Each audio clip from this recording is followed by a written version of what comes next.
You can write it up. It writes itself. Oh.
We'll get started tonight.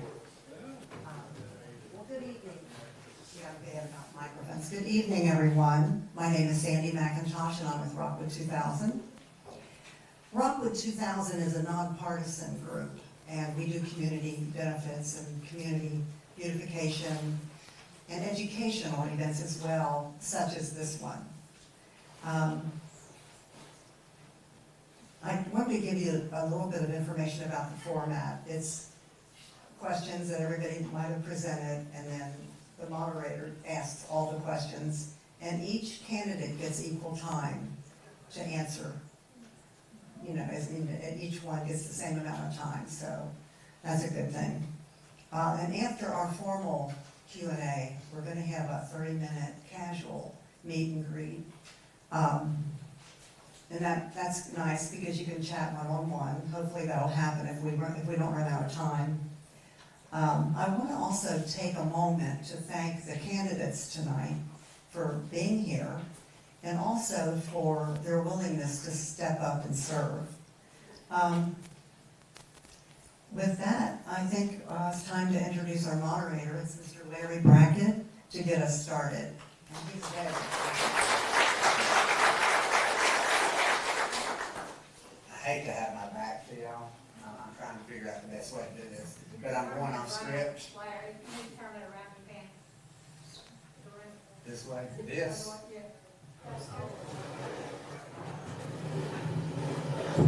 You didn't expect that tonight, did you?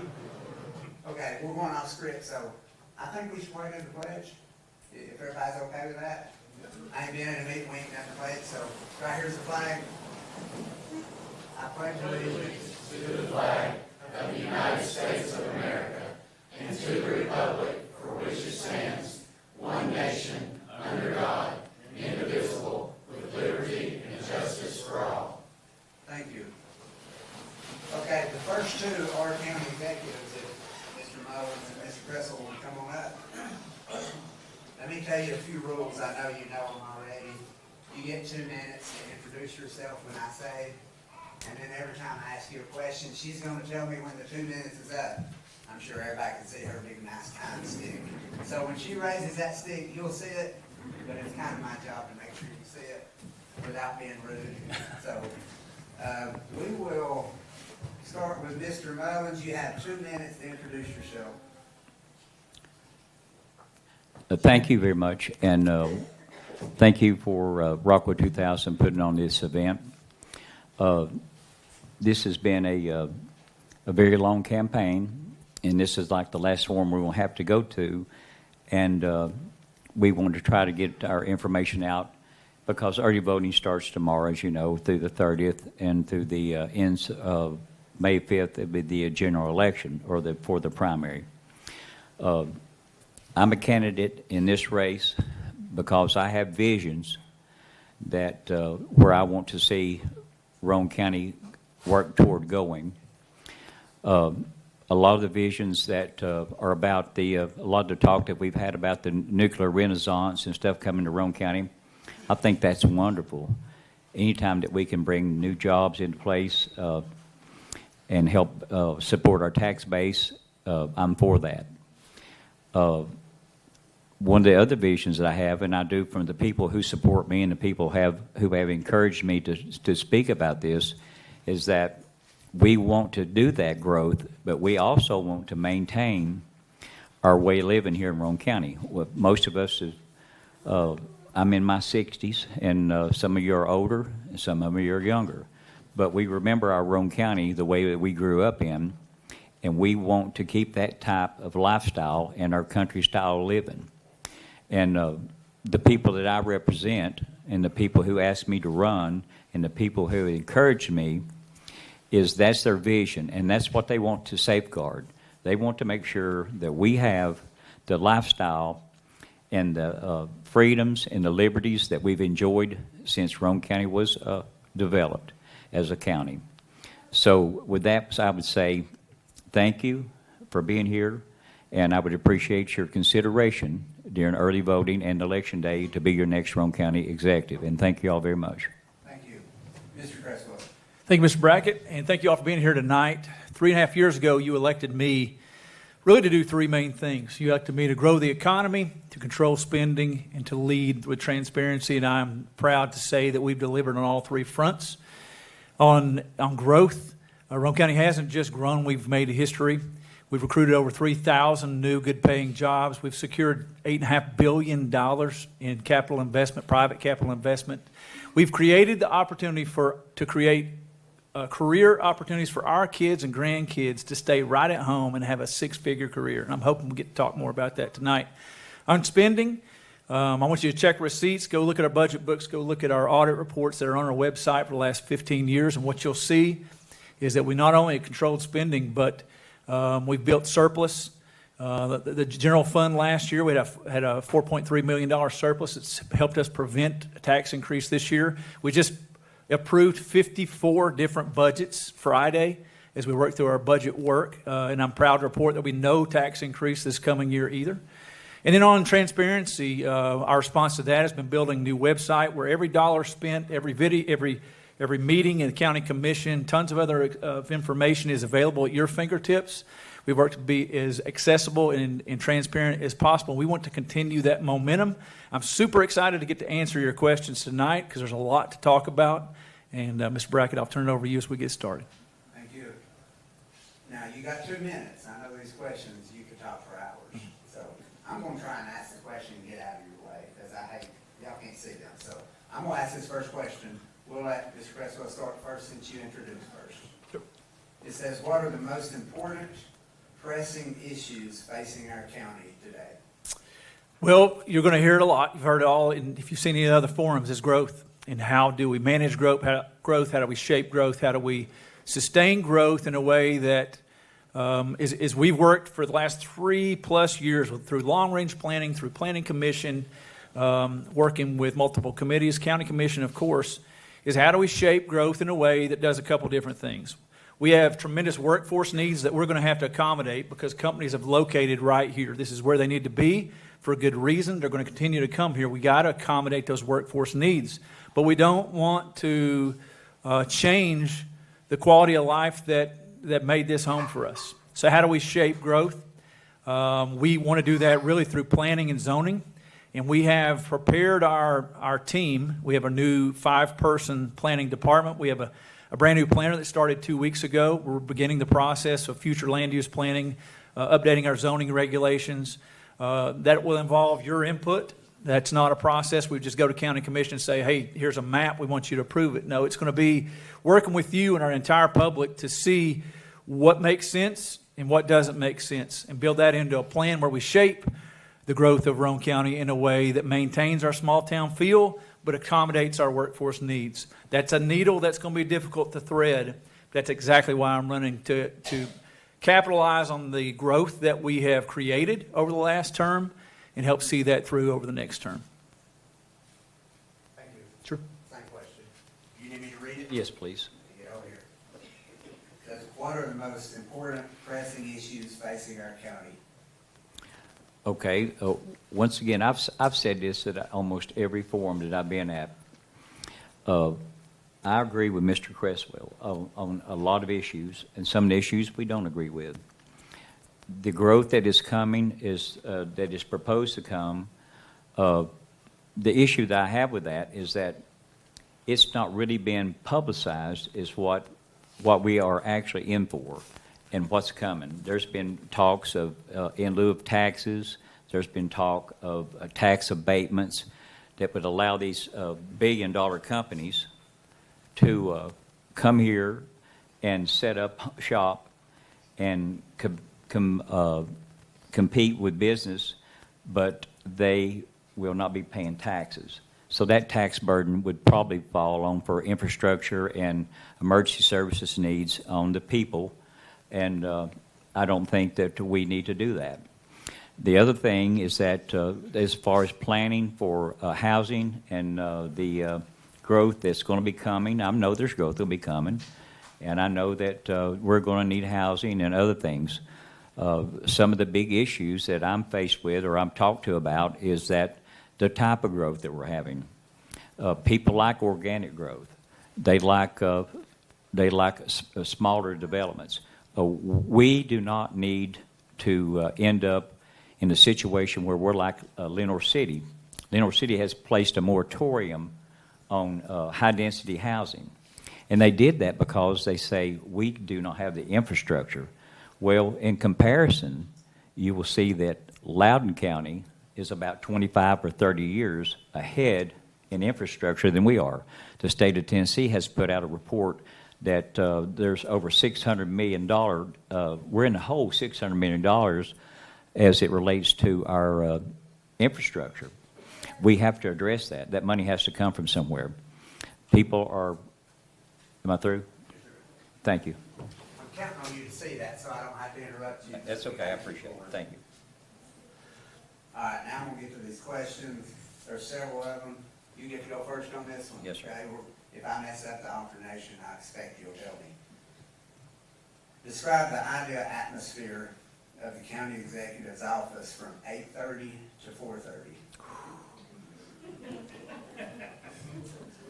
Well, that's an open-ended question, but I bet you give us an open-ended answer. there you go. There you go, Larry. You got it, buddy. I would say that the Roane County government is a business, and it needs to be treated in a business-like manner. When work starts, work needs to start, and when it's time to quit, it's time to quit. I've been in construction for 40 years, prior to me being in law enforcement for several years, and I am a production guy. I'm a contractor. So I have to see results. I have to see things being done. If we talk about something, I don't like to go to a committee, to have a committee, to have a committee, to have a committee. Now I know there's several safeguards in place that we have all the elected officials who present their budgets that they need for their needs for the coming year. And I know that they take those requests to the budget committee, and the budget committee looks at that.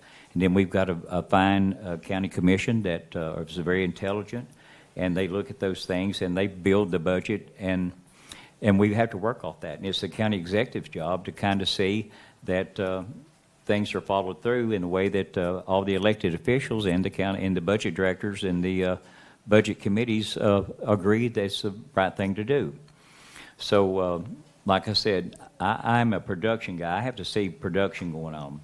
I like to see growth. I like to see people that have a job do that job. I don't like to see a duplication of services. If we've got 5 people doing one job and we can get by with 2, I'm for doing that. We need to do things in a business-like, cost-effective, and professional mannerism. Thank you. Please, one time for me, please. It says, describe the ideal atmosphere of the county executive's office from 8:30 to 4:30.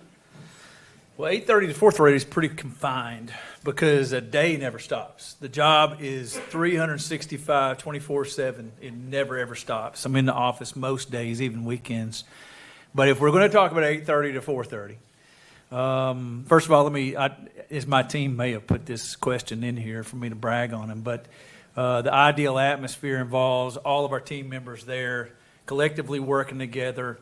It's a family-type atmosphere that we try to create, supportive, where we're able to tackle the day as it presents itself, and every single day is completely different. No 2 days are alike. You're going to face challenges, questions, problems from every direction you can imagine every day.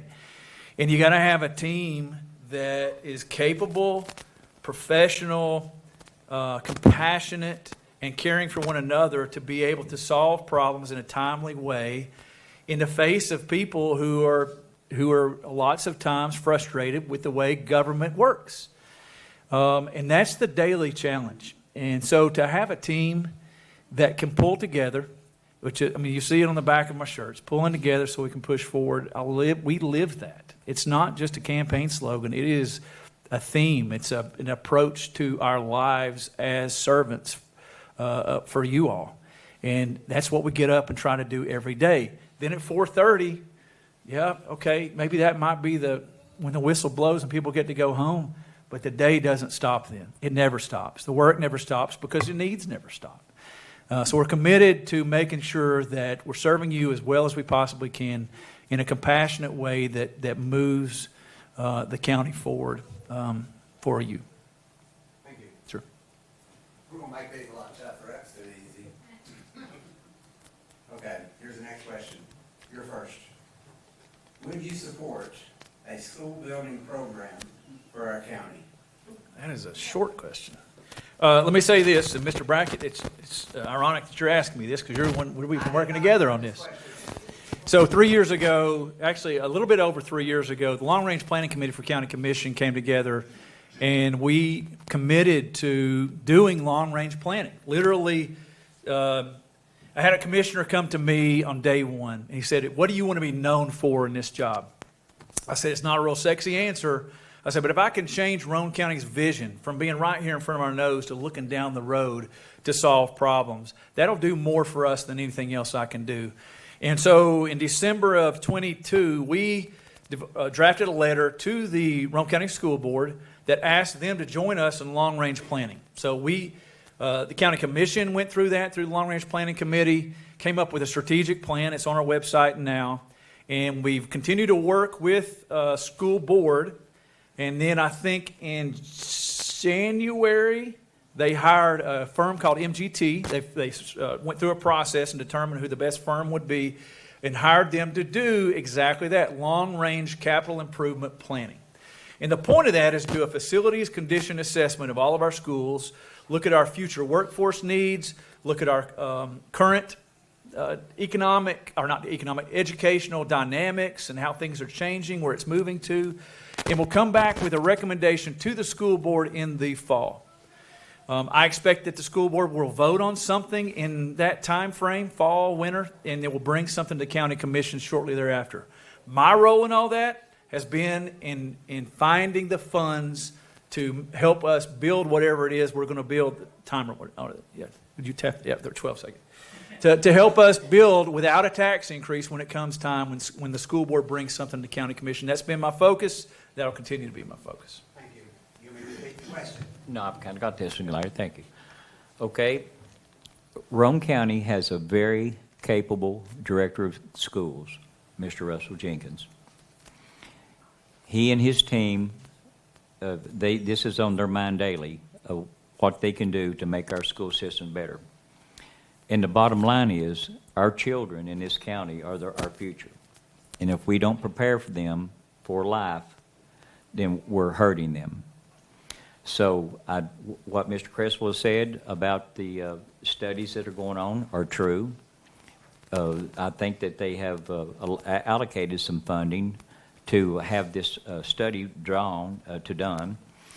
And I believe that we have to look at their recommendations, really what needs to be done, and then we have to find a way to fund this without raising taxes. And if we can make that happen, that's the greatest thing for all of us.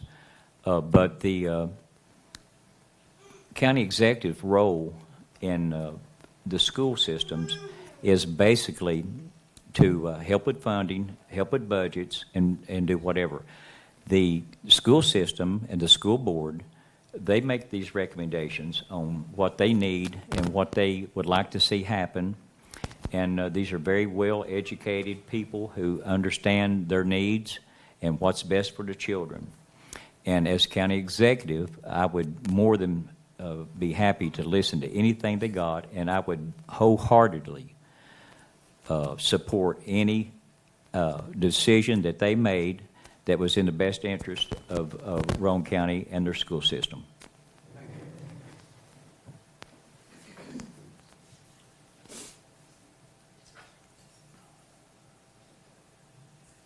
You get to go first, Mr. Miles. Yes, sir.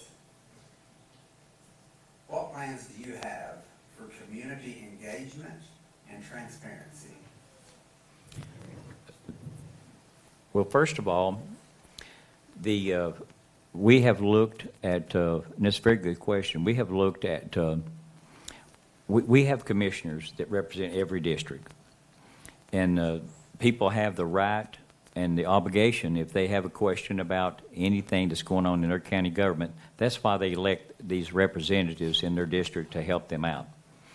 But in addition to that, we have talked about forming an advisory committee that would be totally citizen-based, and to have these people that if they have concerns in their community, or they, and we would want to have someone represented from each part of Roane County, Rockwood, Harriman, Kingston, Oak Ridge, south of the river, Midway area, and have these people to have input if they have a question. We want to have what we want to do, we want to have an open door policy where people can come to the county executive office and they can express their concerns, and to be completely honest with them about our finances, what we can do for the county, for the school systems, whatever we can do to help anyone who's a resident of this county.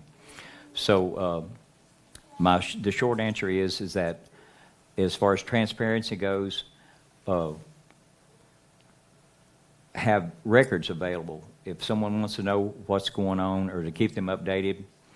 And there's been some talk about school boards not publishing some of their meetings. I think that we should work on making the meetings that we have more transparent and make it easier for people who might have disabilities to come into those meetings and to participate.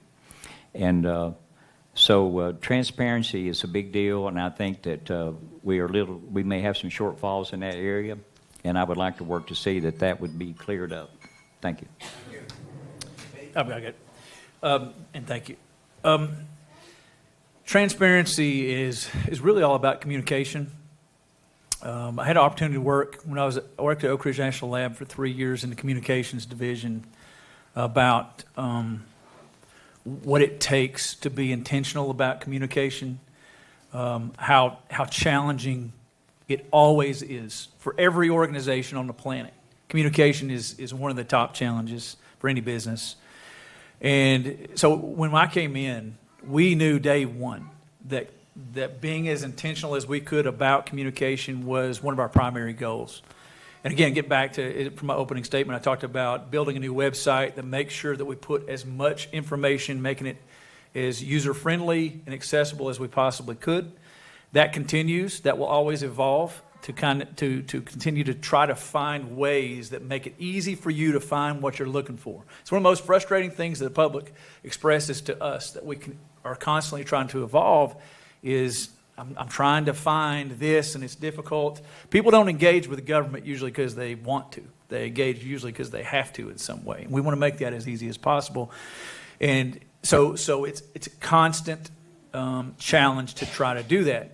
Ways we have done that, ways we want to continue to improve, things like we've added the capability to do online permitting in our codes office. We've added the capability to reserve spaces at Rome County Park, so you can reserve pavilions.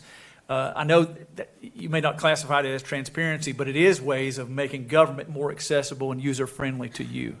And in so doing, you experience government in a way that it leads to engagement, that leads to, I'm out of time. Anyway, leads to a more friendly experience with us working back and forth, and I want to continue to try to improve that. Thank you. Mr. Criswell. Yes, sir. What are your strategies for economic development? Thank you.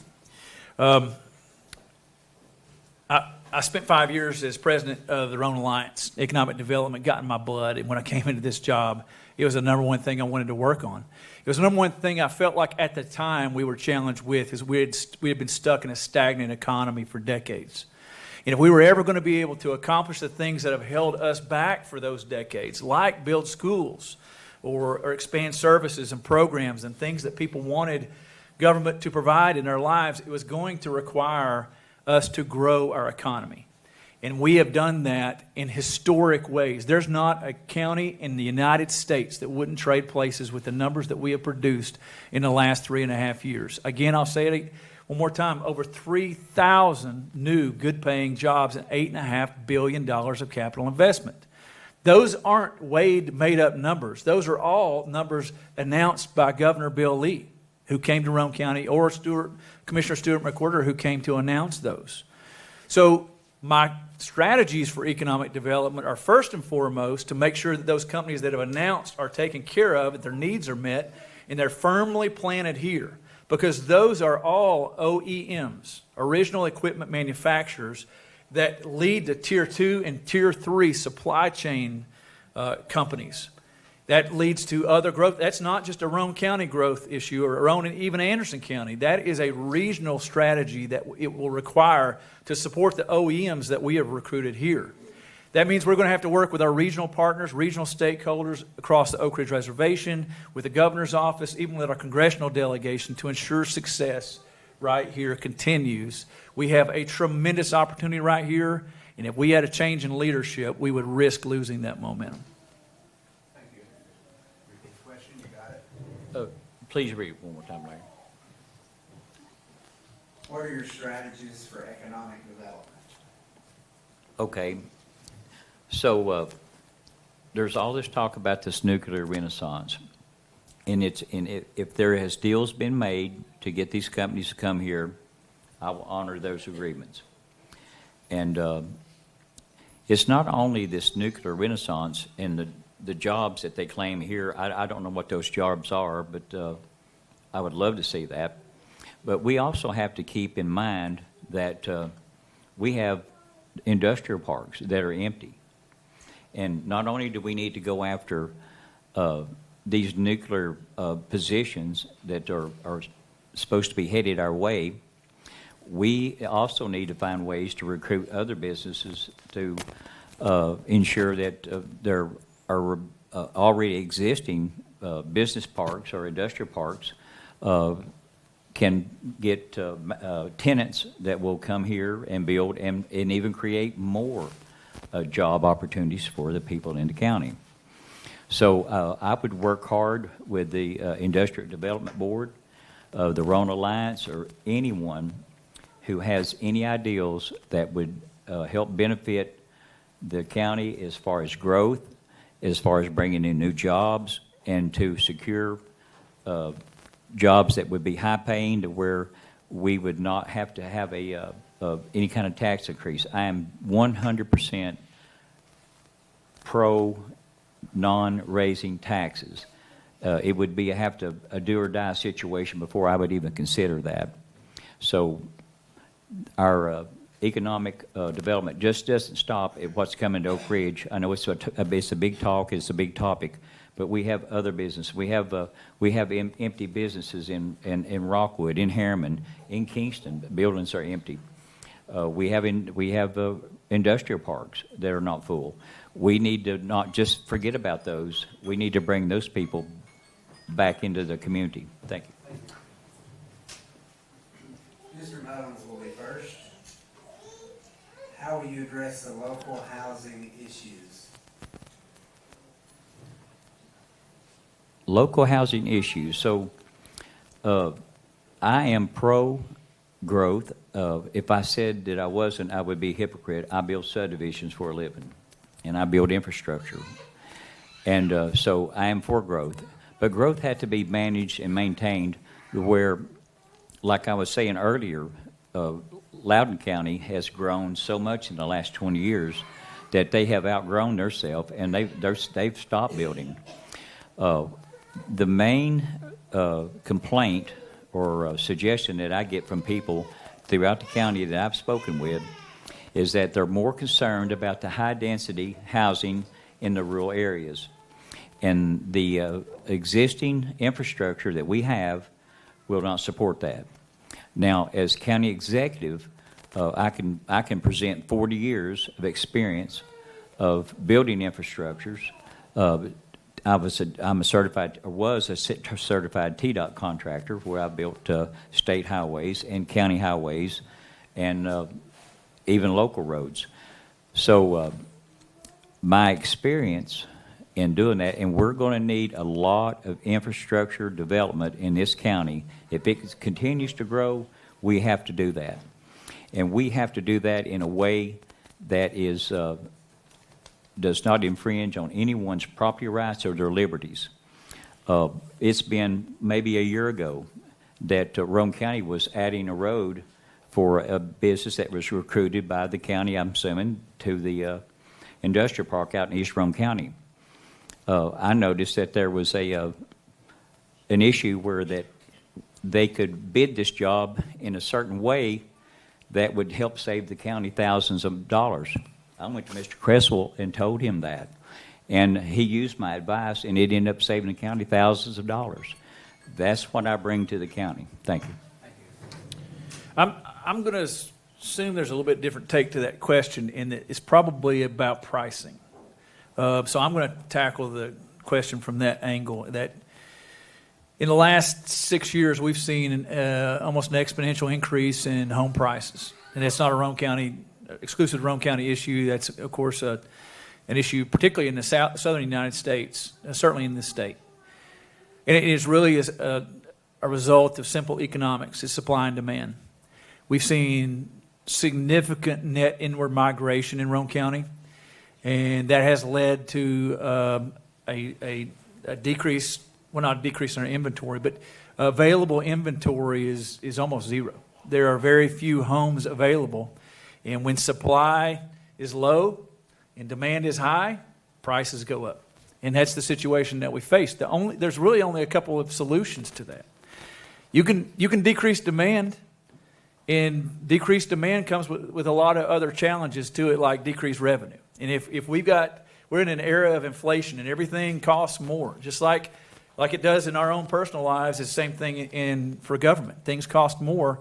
When you're in an era of inflation, you can't have a decrease in revenue, or that's going to lead to the one thing that we don't want, which is an increase in taxes. So you can only really achieve or accomplish the housing pricing issue by increasing your supply. You have to increase supply. That goes back to a previous question when we're talking about how to manage or shape growth.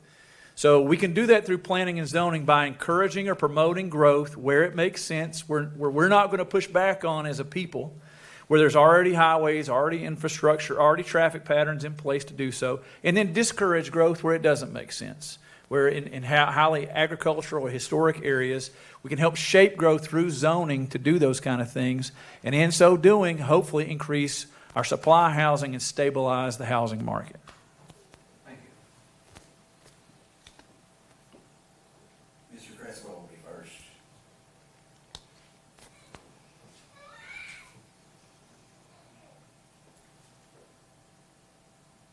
Assuming you're in favor of Rome County growing, what kind of growth would you support for the next 5 to 10 years? And how would you achieve that growth? A lot of different ways to answer this. Shaped, controlled growth. Again, planned in a way where our people can come to some sort of compromise. There's going to be tension, there's going to be friction, there's going to be growing pains as we get through this. And it's unavoidable. You see this in every community that grows. But in a way that we can agree that makes sense for all of us. We don't want to lose our small town feel. I grew up in Kingston. I'm a Kingston guy. Sorry, Rockwood friends. But that small town feel is what we all want to maintain. Kingston, Harriman, Rockwood, Midway, Oliver Springs. I think we can all agree on that. And then, of course, the rural areas as well. At the same time, again, we have to accommodate a significant workforce demand coming our way. We have incredible workforce development programs that start right here at home. The partnerships that Roan State and TCAT Harriman have with our DOE contractors, with our new companies that we've recruited, are world leading. So we have opportunities to put our people in the best jobs and careers in the world. One of the main reasons we're doing this is to give our kids a shot at six-figure careers and be able to stay right here at home. Those are the opportunities that we want to provide, and at the same time protect our small town quality of life. Those are, again, I use the analogy threading the needle, but it really is. That's going to require significant, consistent work on a daily basis to make sure that we can get us to those goals. And I'm committed to doing that. I have been and I will be. It will be a daily focus moving into the next term. Thank you. Repeat the question. What kind of growth would you support for the next 5 to 10 years, and how would you achieve that growth? Okay, the first thing that we have to do is we have to guarantee that we do not infringe on the lifestyles and the liberties of the people who live in this county. So, for instance, if I'm not going to use the Lumber Road community, it's been beat to death, but we'll just take any community that's of some sort of size, and there may be a 50 or 60 acre tract in that land, and the development that land would be good for development. But if the people in that area doesn't want that, I believe that one of the ways that we could work through this is to put this to a referendum and let these people decide if they want that to come in. There are a lot of areas that are not agriculture or overpopulated that where growth could be established, but that would require us to look at our infrastructure situation, and then from there we have to have the funding. We have to see who's going to fund. I would like to see if we have a developer come in, any developer who comes in to build a subdivision or to change the demographics of the county, if there's going to be a capital need for infrastructure, I think that they should be the ones to put up the money to help build that, and do not put this tax burden or the burden of providing that infrastructure on us, the taxpayers. These are the people who are coming in, who are making the cash money and leaving, and they leave the homes, and we're going to be the ones that are going to be supporting the infrastructure. And the infrastructure not only includes water, sewer, gas, electric, and roadways, it also includes our sheriff's department, our ambulance service. We have to have fire protection.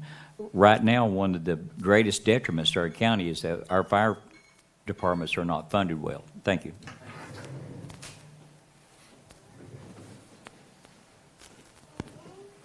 I think we have 2 more questions, and then you'll be done.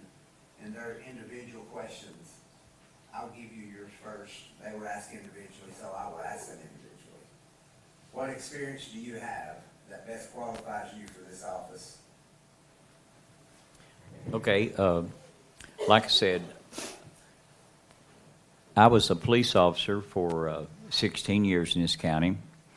I started out at the very bottom, and I worked my way up to Assistant Chief of Police in Kingston. During my tenure there, I managed men. I've looked at every year. I was participated in doing the budget. For the last 34 years, I have owned a business, and we do commercial work mainly, and we try to look at the business range, our business model, where we feel most comfortable is doing work in the $3 to $5 million range. So it's a juggling act to keep a business afloat. I made it through the downfall of 2008. That's a testimony to my abilities right there. I have to budget money to pay payroll. I have to, and I don't. If I run out of payroll money, I don't have OPM. I don't have other people's money that says, "Here you go, make your payroll sweep." I've never missed a payroll in 40 years that I've been doing grade work. I have maintained. I've bought millions of dollars of equipment with my credit, and I've paid those debts off. I have paid tremendous amount of insurance. And if you add all this up, it evolves around taking care of your own money, because there's no one to fall back on to the government or say, hey, we're going to bail you out. So my experience in managing a business and performing a business product and producing a product and working on production and having a very clean and reputable business. My work that I do is I'm very proud of. It's impeccable work that I do. I take a lot of pride in the work I do, and thank you, Larry. All right, Mr. Wesley, here's your question. What one accomplishment during your current term are you most proud of, and why? One. I mean, the easiest one to point to.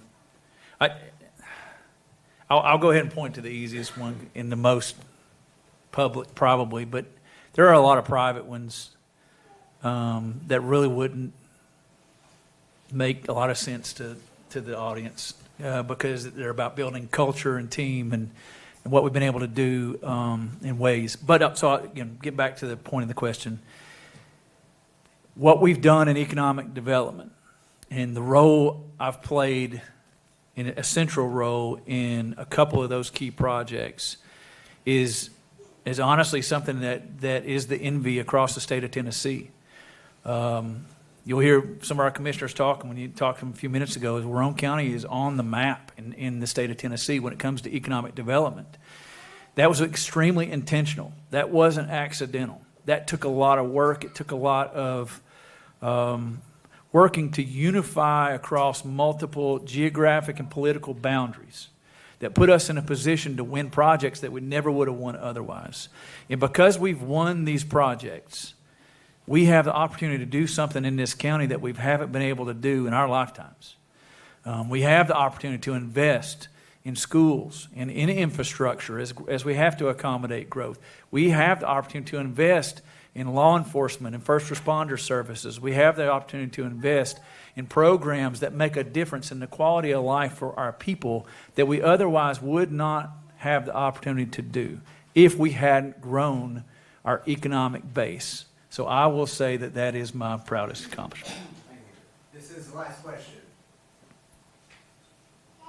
You'll get to go first. I think you went first last time, is that right? Okay, what is your practice for managing, mentoring, motivating a strong and excited team to lead our county? Oh, Last one's the hardest. it is the hardest. It's not just the hardest question. It's actually not the hardest question. It is the hardest task. Human resource issues, as anyone who's managed people can tell you, is always the most challenging part of running any business, any organization, any operation. And simply because people are people everywhere you go.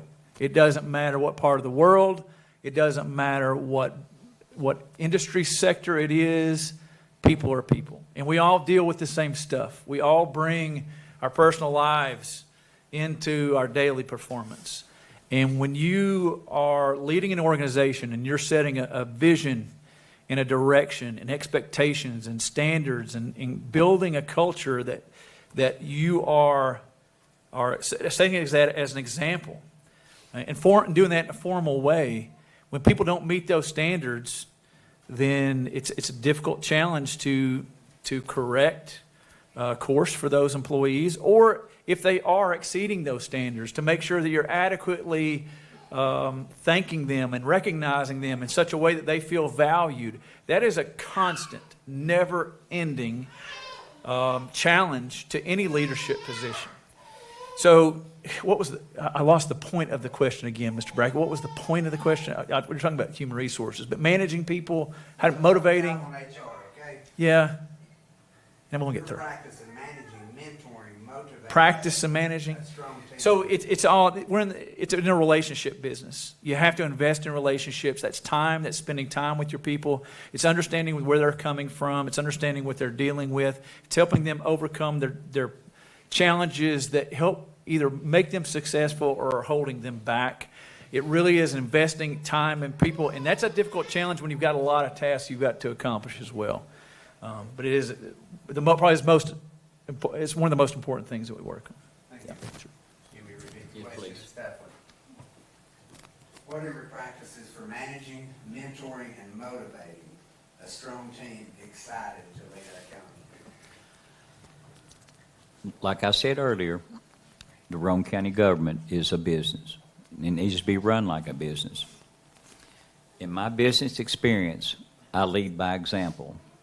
Many times I have guys that work for me, they say, "Why do you work so hard?" I'm not a guy that sits in a pickup truck and points a finger and says, "Get this done, get this done." I get it done. So I lead by example. So in mentoring those people, they see what a leader looks like. They see that I have to make a profit to stay in business. And when I make a profit to stay in business, they're in business and they have a job. So leading by example, setting the workplace environment to be non-confrontational, to be acceptant of the things that we cannot control. There's people have personal issues where they can't make it to work. They're sick, and people take advantage of that sometimes. So sometimes you have to work with people and to ensure that everything runs smooth. But the biggest thing that I can say, and I believe it wholeheartedly, is that you show up for work, you do your job, and when people see you working, they'll follow. And if you have people that do not carry their weight, and their dead weight, you can look at those people and say, "Look, this is how we do things." And if they don't do that, and if they don't want to comply, then they don't need to work there. Like I said, I will reiterate time and time and time again, I am about production. I have to see people produce a product. I have to see work going on. I don't like to see people sitting around at their desk, playing solitaire, not doing their job. So I am very pro hands-on, and I like to lead by example. And my time's up. Thank you. Thank you. I do think that's the last question I have in front of me, written down. That's it. So I will say to all in the audience, no matter who you support, if you're in front of this crowd tonight, you have the heart of a public servant, which is to be commended. Either way you go. So thank both of you for being here. Thank you.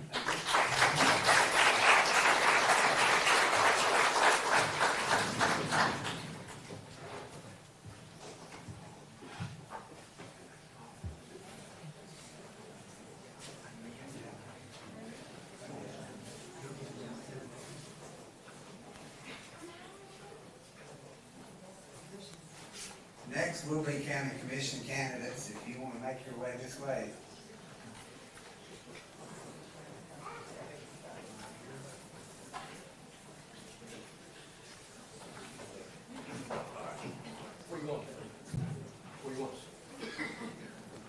Follow your name. Follow your name. You're first up there, Ron. I can do that. Is this me right here? Right here. Oh, over here. Yes, sir. Got him in alphabetical. Good, good to see you.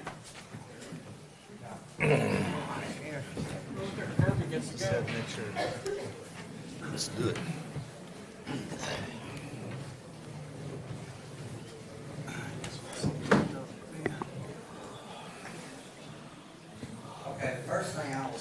didn't know county commissioners like to talk.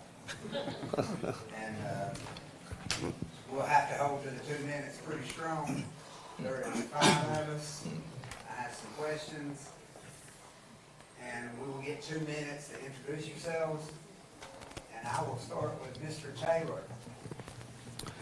Hello, I'm Brian Taylor. I'm obviously going for one of the commissioner spots in our district. I'm going to make it short because I know that a lot of people are talking. So just about me, I'm married. I have 3 children. Next year, all 3 of them will be at different Roane County schools. I'll have one in high school, one in middle school, and one in elementary school. So I have a definite vested interest in the school system.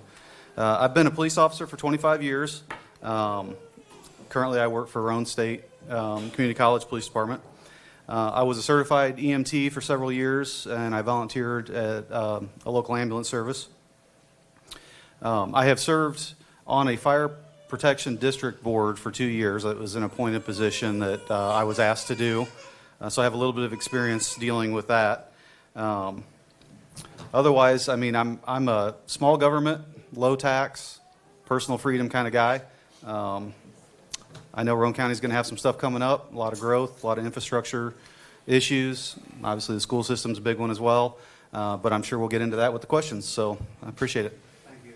Y'all are okay? We're just going to go right down the line here. Cool. Hey, good evening. From the top of Rockwood Mountain to the banks of Watts Bar. This is the community where I grew up. Met my wife, raised my family here. Chris Lehman, I'm asking for your vote for Roane County Commission for my 2nd term. I'm a lifelong resident of Rockwood. My wife Jean and I met at Rockwood High School.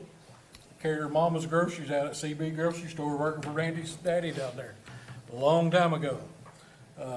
Jean and I are both proud graduates of Rockwood High School. Been married for 29 years. We built our homes, raised our son here, right here in District 1, Rockwood. You might even remember my son Jake carrying your groceries out to IGA here in Rockwood. Jake's got a beautiful wife, our daughter-in-law Casey, 2 beautiful children. Mine and Gina's only grandchildren, Landry Brooke, Cooper Allen. Jake and Casey's made their home in Rockwood here and plans to raise their family here as well.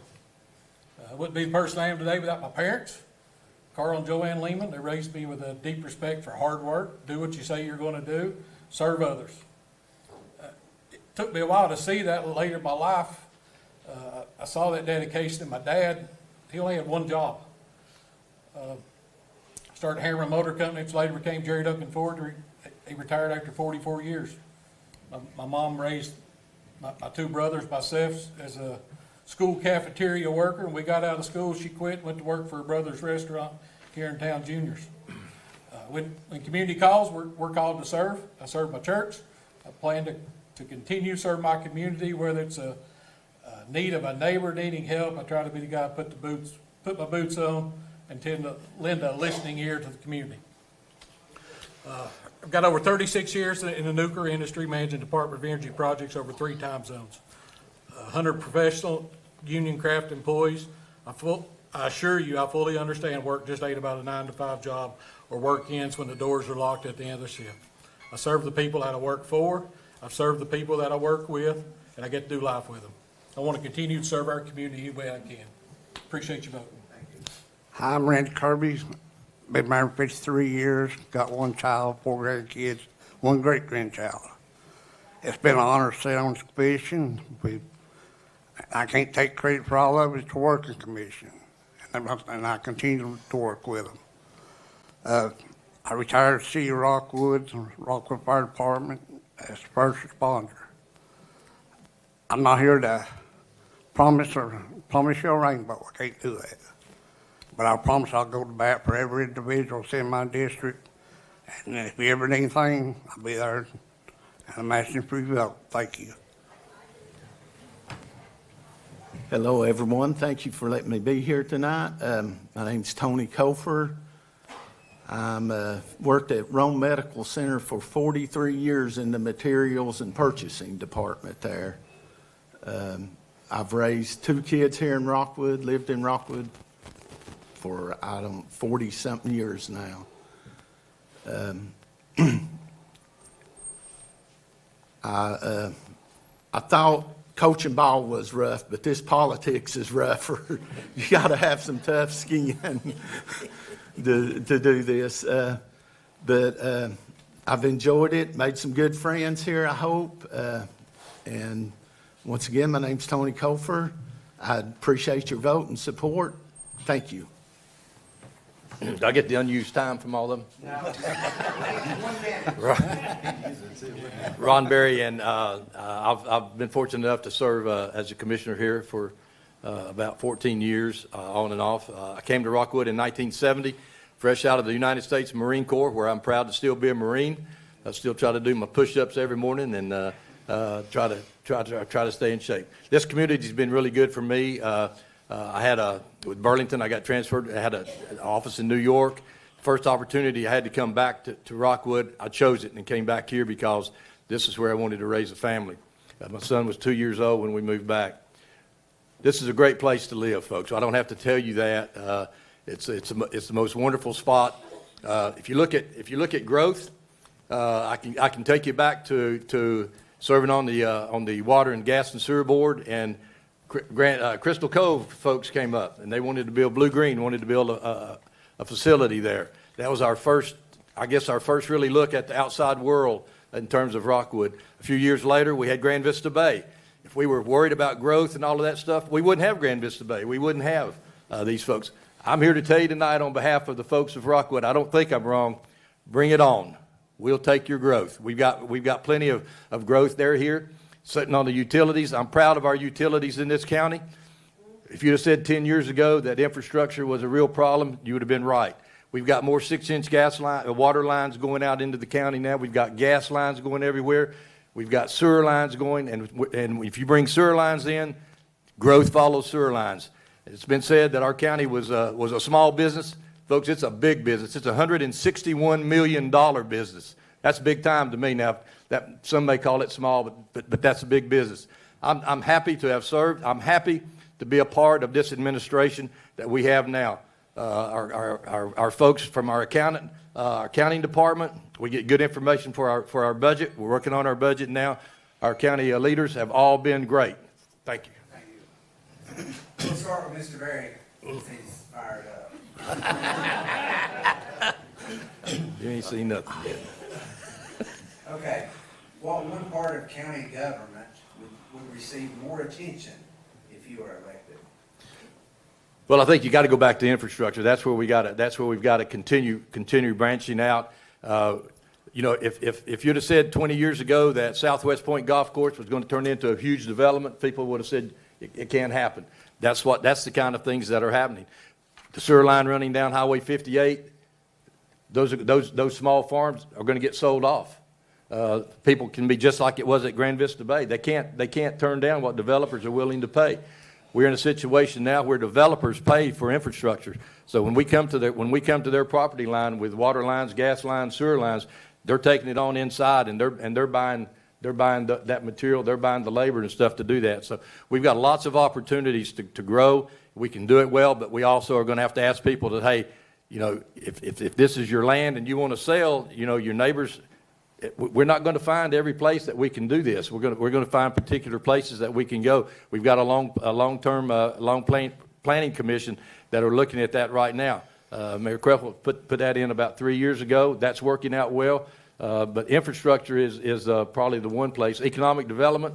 I need to find out where our empty spots are on the industrial parks, because we're just right now getting ready to buy more land at the Roan Regional Park. We've got a few left in the Rockwood Industrial Park, but we're running out of land, and we're going to have to look for more land on our industrial park. And the thing about our industries that are coming in now, Malibu boats. Malibu boats are in our industrial park, guys. That's a national brand boat that we're getting built right now in Roan County, Tennessee. If you go look, there are people all over this country that stop me and ask me, what's going on in Roan County, Tennessee? There's a lot going on in Roan County, Tennessee. We're no longer a little sleepy county. We're looking for growth. Ask the merchants in our downtowns if they'll take growth. That's what drives this forward, and that's what we've got to continue to do. Thank you. Thank you. You want me to repeat the question? Yes, please. Okay. What part part of county government would receive more attention if you were elected? Well, I also agree with Mr. Berry, infrastructure, but I kind of disagree some. I, for one, believe in agriculture. I farm, hobby farm, as some want to call it. We do have to have growth of homes in our county, but we have to do it at a pace that is not overwhelming to us. You know, not that, trust me, the land is there. I understand the offers of the money. It's unreal what it is compared to farming. But I love the rural community, the small town feel, but we have to have the growth. So I'm not sure of how you come up with that, but that is my main concern, is just not too fast. You know, like up here in Knoxville, off the interstate at the weigh scales, you can open your window and ask the neighbor to pass you the bread next door. They're so close. I would just hate to see that happen here in Rome County. That's it. Thank you. Let me read the question. You got it. Okay. I think some of the people like what Rod said, infrastructure is a big thing. Planning, that's probably what's going to make this county, is making this county grow. We got a good planning commission. We got good department heads and straight working with them. But growth is the biggest thing for this county, and that's what everybody needs to realize. For its growth, that's what keeps our taxes. And that's what it's all about, is to give the best services that we can for what the tax dollar can afford. Thank you. So the infrastructure and the growth is great, but unfortunately, those of us, I think 4 of us sitting up here, live in the rural communities outside of the city limits. Although Tennessee's a volunteer state, we are not seeing the volunteers step up in our volunteer fire departments. I rely on a volunteer fire department if I have an emergency situation at my house, and that currently is a huge deficit in this county across all the cities. We, as a full 15-member commission, with the county mayor, have to come up with a plan, either have to fund, help, assist to be able to have a better responding fire departments to our individual communities. Thank you. Infrastructure, it's a common theme. It's what everybody's talking about, but that is it. And when I say infrastructure, I don't mean, again, just water and sewer. I'm talking about first responders. I'm talking about EMS, fire, sheriff's department. These are things that have to keep up. If they don't keep up, we're going to have problems. With growth, more people coming, people from out of state, out of county, out of town. When they show up, they bring their problems with them. And there's going to be an increased call volume. There's going to be more calls for the sheriff's department. There's going to be more fire calls. There's going to be more EMS calls. We need to have proper funding so where they have all the equipment they need, all the training they need, and the support that they're going to need. That would be my biggest priority. Thank you. It's obvious infrastructure is easy to talk about. We're going to give you something a little harder. We're going to start with you.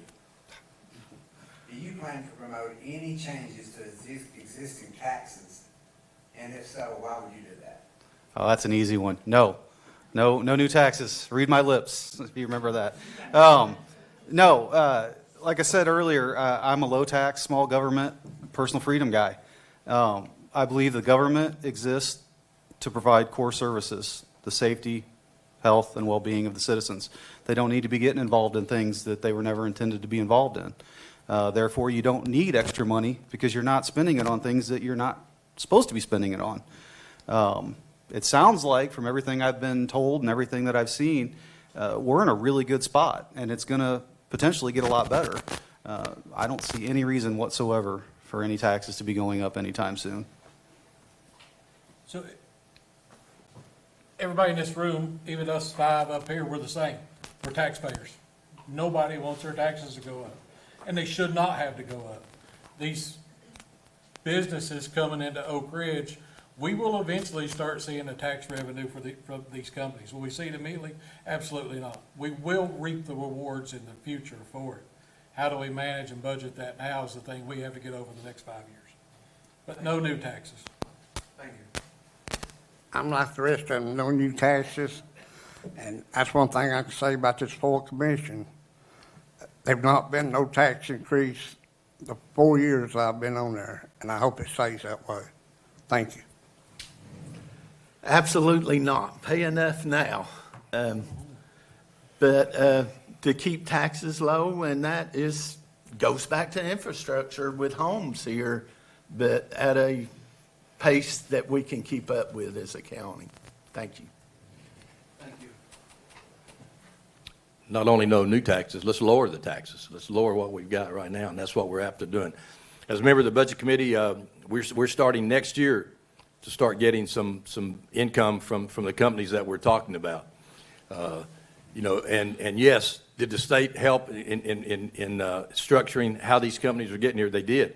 I think the fact the state made the largest single investment in Orano that's been in the history of Tennessee. We've kept that for about 3 weeks. Montgomery County got a new industry in that had $6 billion, so we lost it. We're going to go now after a new one and do the record again.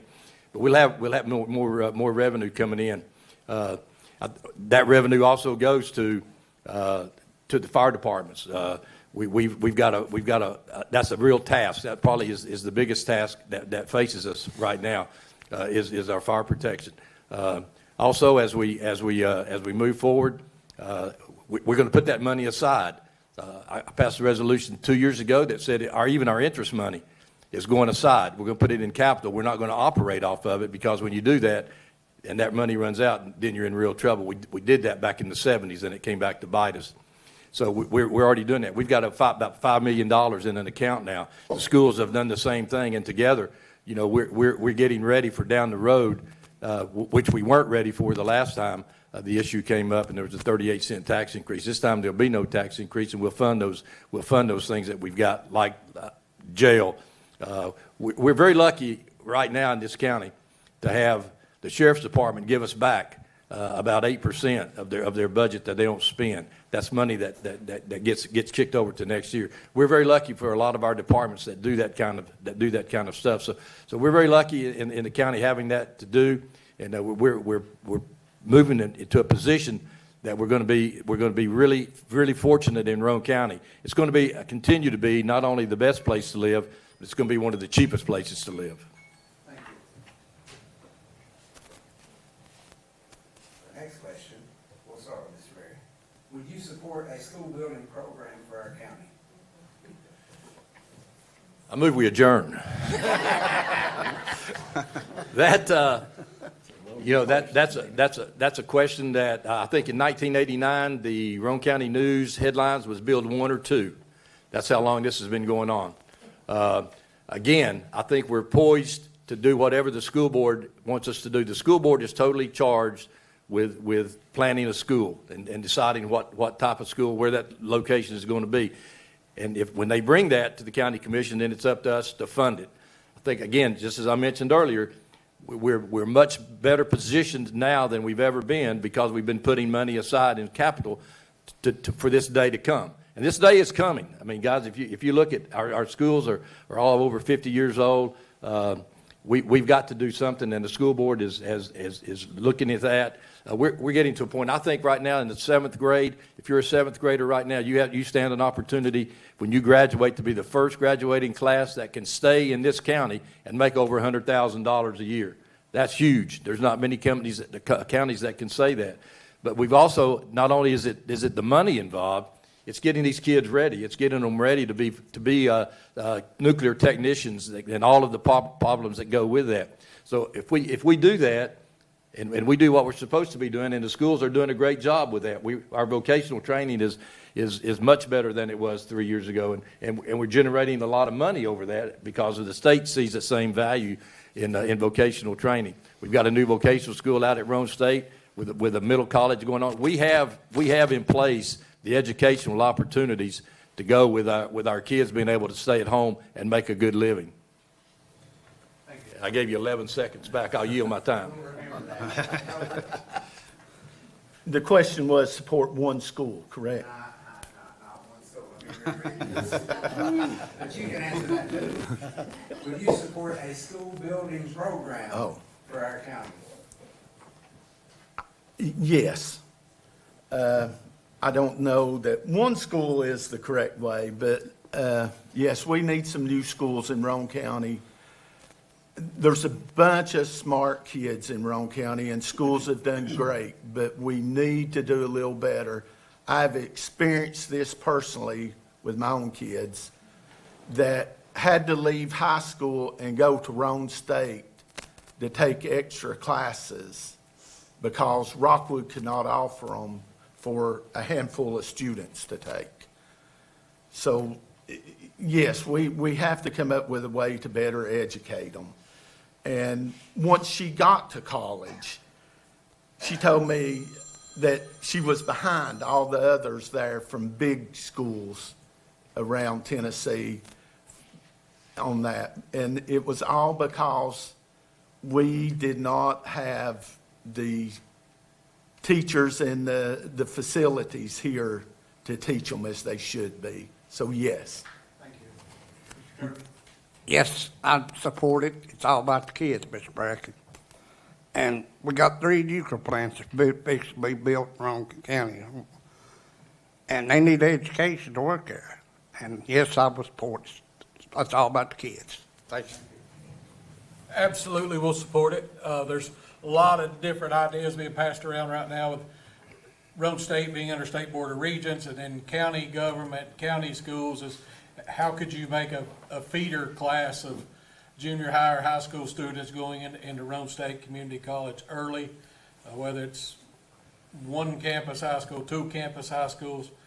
My personal beliefs of people may not like it, but I'm entitled to my own opinion. Until we drop the brands of a Tiger, a Yellow Jacket, or a Blue Devil, we will never have a county school system that'll benefit the children instead of us older people. Yes, I would. There needs to be cooperation with the school board. There has to be it has to be a joint venture. The commission doesn't need to take it on by themselves. They're not the school board. But yeah, they're like everyone else has said. You have schools that offer classes that other schools in the county don't offer. All of the students that go to high school in Roane County should have equal opportunity to take the same classes if they choose to. There needs to be an increased shop, industrial arts classes. There's a lot of need. So with all the extra money that could potentially be coming in, it sounds like there's a real possibility that we can make this happen without tax increases. So there'd be no reason not to do it.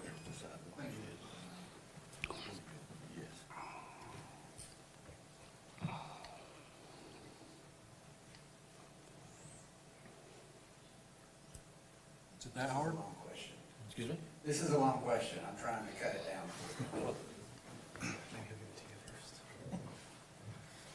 I'm just gonna read it to you. You're gonna go first. Okay? This is a question that was submitted, so I'm gonna read it to you. The main question is whether or not the commissioners maintain a checklist of verifications before they hand over money to nonprofit organizations. The Roane County Rescue Squad, South of the River Volunteer Fire Department. Both were investigated by State Comptroller's Office.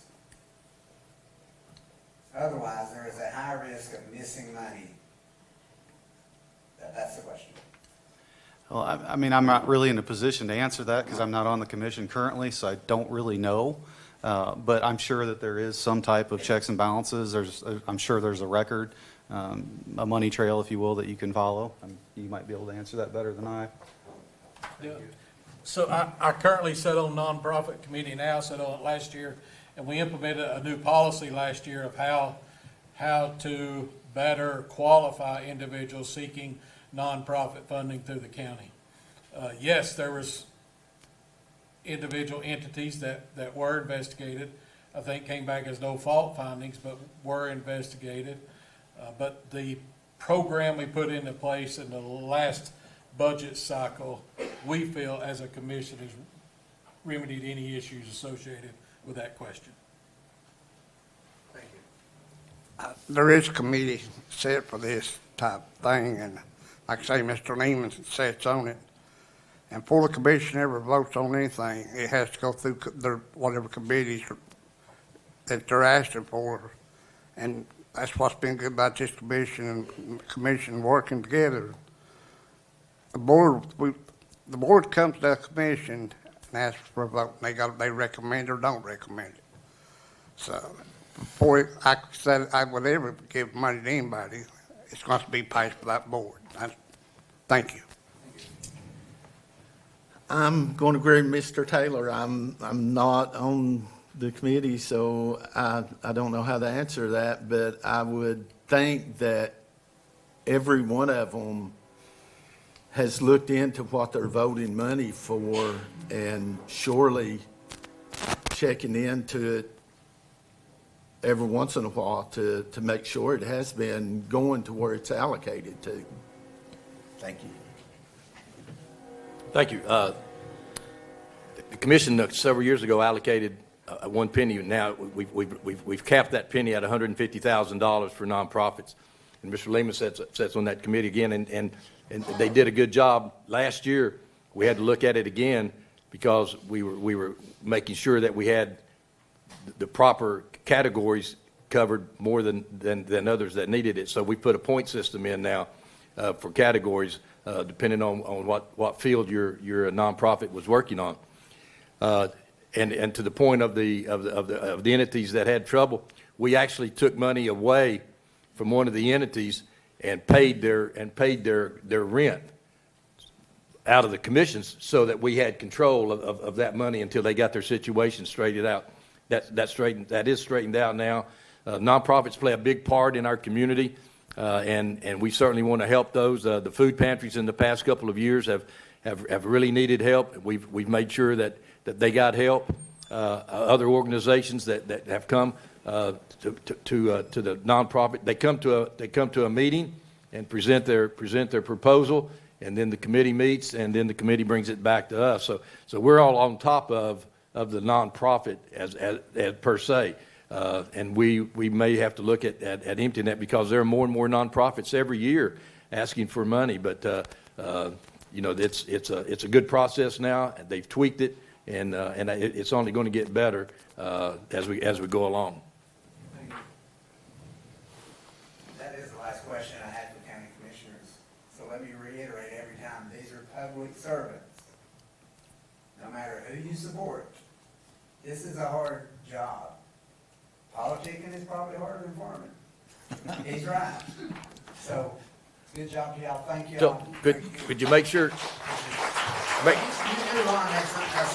Just make sure that they know that they can vote for 3. We got 5 running for 3 seats. Early voting starts tomorrow, 9 o'clock in the morning. We have that scheduled. Okay, thank you. And my 84-year-old mother told me today, I don't have to vote till August, correct? I said, no, Mom. It starts tomorrow, and you have to vote by May 5th. That's right. County clerk will be next. You're going to make your way. Thank you.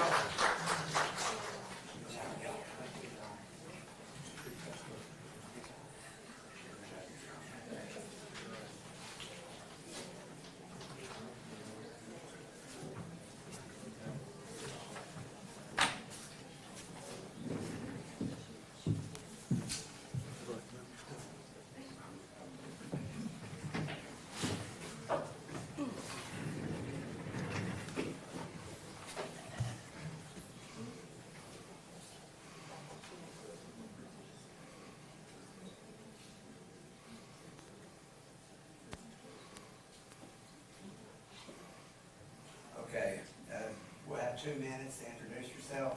I'll start with Ms. Cook. Okay.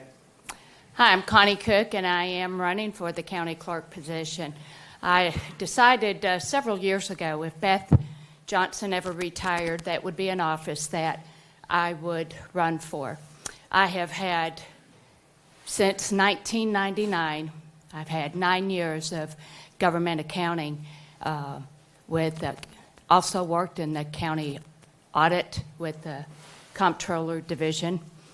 So within that time frame, I have been able to audit and review county clerks.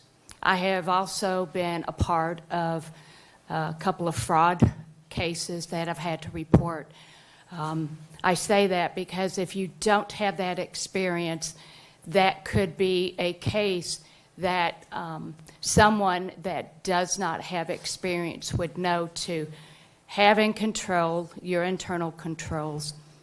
But after the county audit, I went into deputy director at Anderson County. I also had served as a finance director at Roane County. I have learned what the process is for the budgets. I've also learned how year-end closing and what to look for, what the auditors look for. I know the internal controls, the segregation of duties that the clerks must have. Also, I have that understanding of when the revenue has come in, how many days it has to be posted. I know that Beth will be also taking with her, with retirement, the two finance ladies. They will take with them about almost 100 years of experience with them. It will take a strong leader to hire somebody or see the cross-training of the current employees at the clerk to maintain those positions. Thank you. Mr. Bowman. Hello, ladies and gentlemen. My name's Keaton Bowman, and I am your Republican candidate to be your next Roane County Clerk. And let me just say, it's good to be in Rockwood tonight.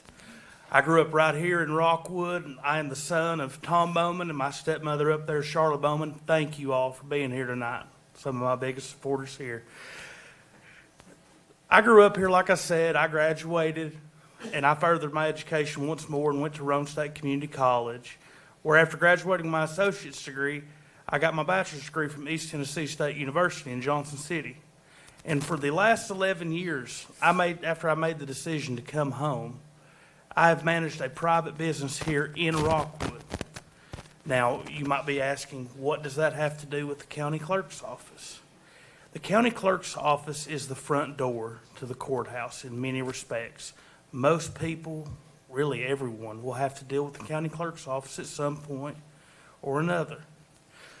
Like Ms. Cook said earlier, our current clerk, Miss Beth Johnson, is retiring here, and she is taking her finance people with her.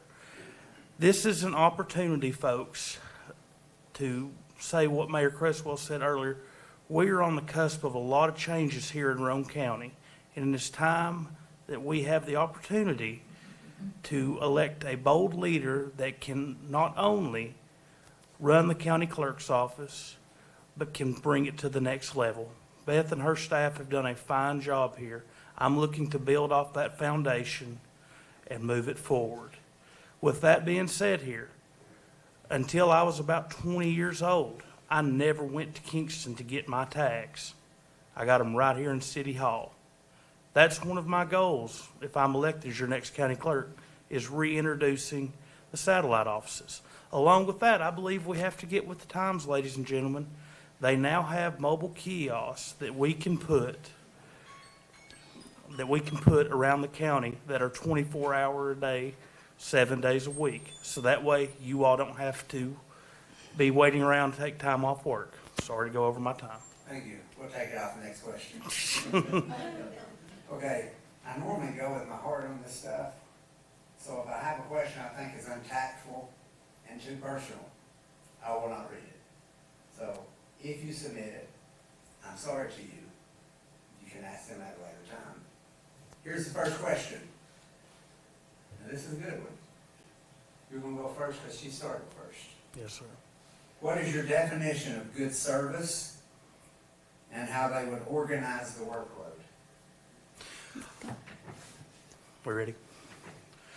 My definition of good service is I've been in the people business my entire adult life. And that's being able to look somebody in the eye, and while always not giving them the answer they want, be truthful. Lead them in a direction that can get them to the answer that they want. And you have to prioritize the workload here.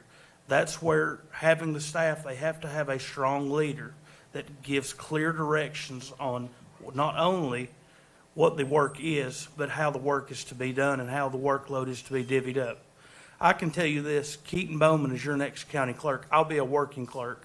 I would never ask one of the deputy clerks to do a job that I would not do myself. That's how I was raised. I've never been too good to do any job. Thank you. Read that question again, please. I'm sorry. What is your definition of good service and how they would organize the workload?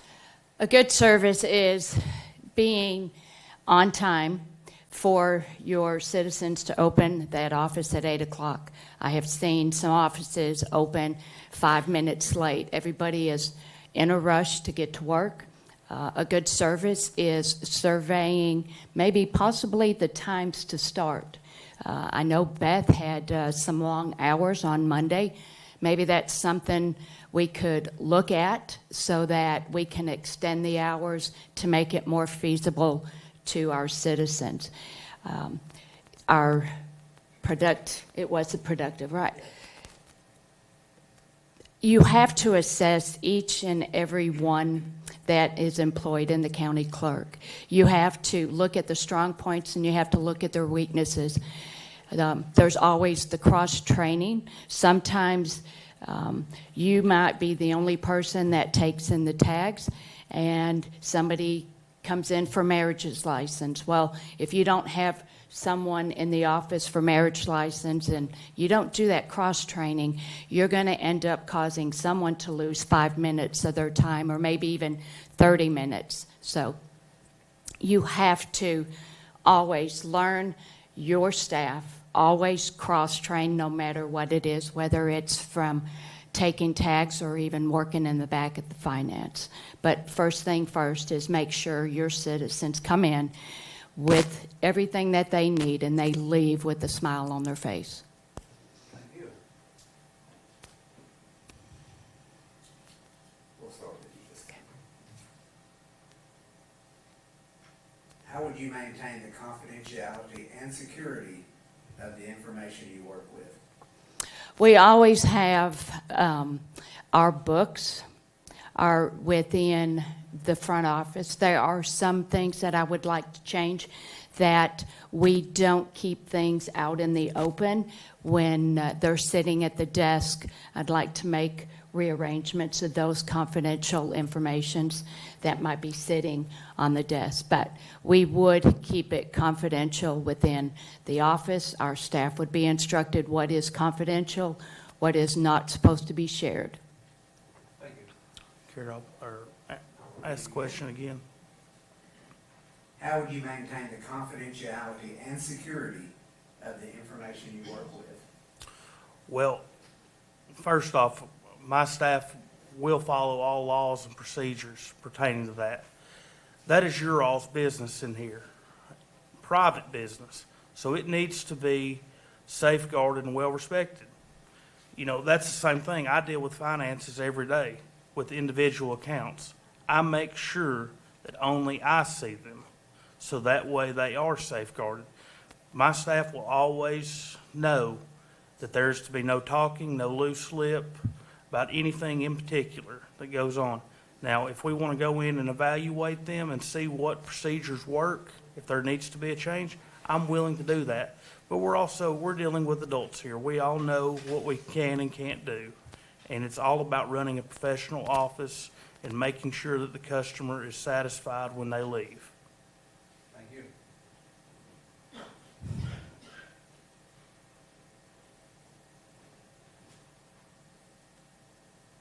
What aspect of the county clerk position do you find most appealing? Really, that is a really good question, because the county clerk's office has a variety of responsibilities. You know, not only do you come there just to get your tags and titles, renewals, marriage license, beer permits, business license, you're also the recording secretary for the county commission. You record their votes and make sure that they are published and ready to go. It's a public record. You know, one thing that I think we have to look forward to with a new clerk coming in is we all have to work together. in this courthouse if we want to move forward here. Like I said, we are at a crossroad here of growth and what Roane County can look like in the next 10 years, 20 years. You know, I've got friends in here that have kids, and we have to make sure that we do better for them and provide more opportunities. But if you would like me to answer the question, I would say I would really enjoy the commission work. Thank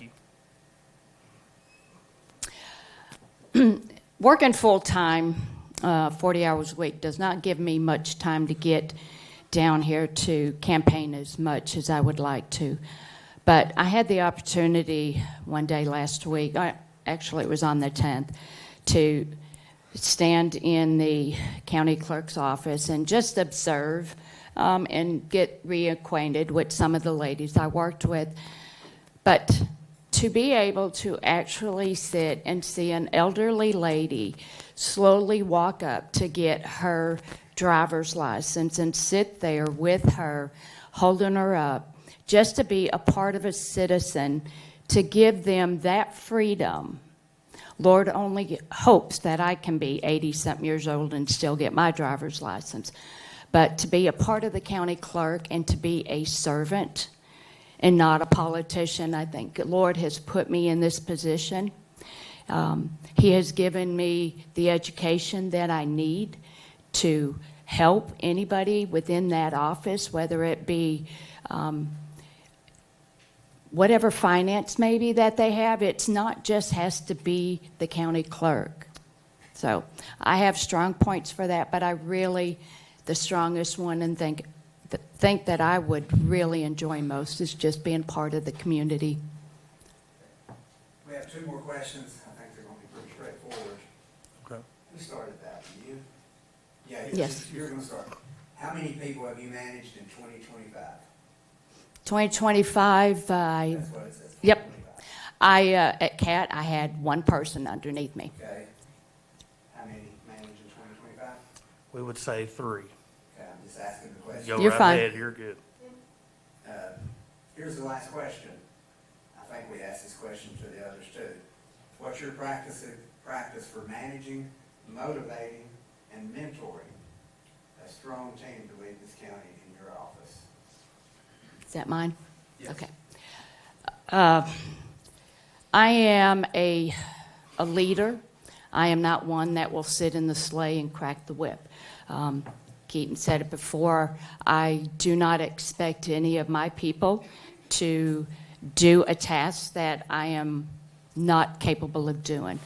Both of us here, we do not have that current experience in the county clerk, so there's going to be learning. There's going to be a little bit of them pulling us, but in the end, it will be me pulling them as to getting educated as their self. I have a bachelor degree in accounting, and I have 2 certificates from the state. There are certificates, the COCTP. There are 0 county employees in that office that do not have that. There are incentives to get that. So my encouragement to them would to get that certificate, and then there's other certificates that they can get as well with incentives from the county. So it will be to encourage them to always continue to learn. I am a leader of that. Since 1999, I have taken anywhere between 16 and 32 hours of CPE classes every year.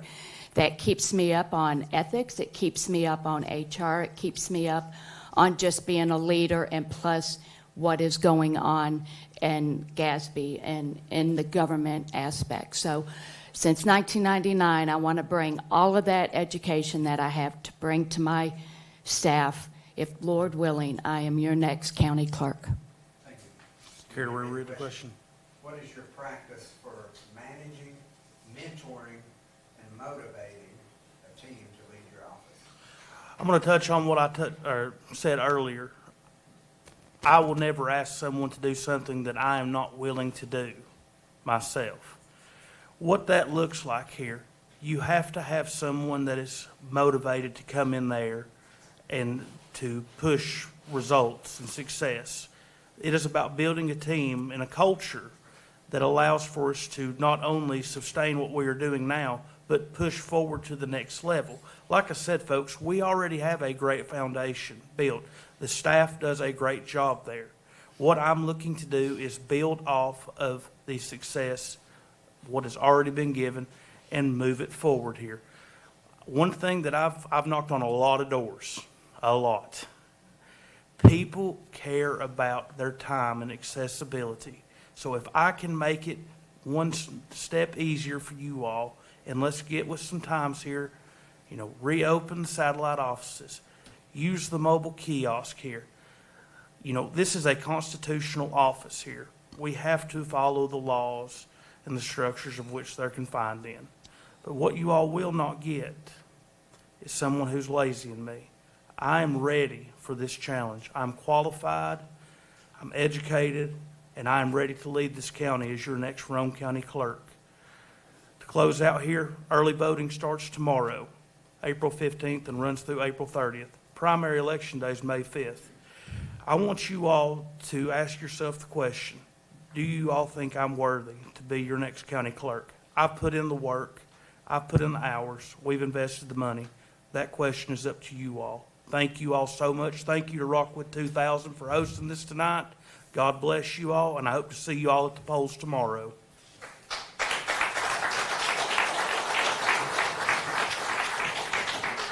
have to end with, of course, public servants. It's a thankless job. Good job. Thank you both.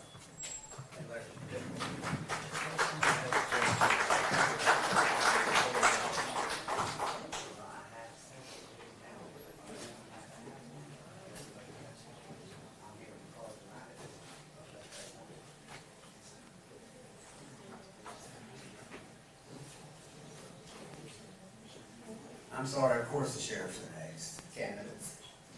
I need a card because I might write a question.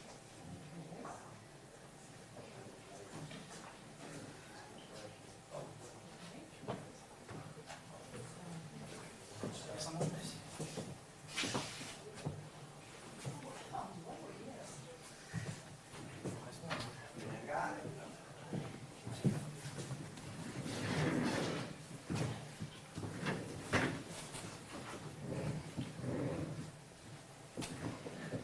Hey, you might do this there. Give you all the time in the world.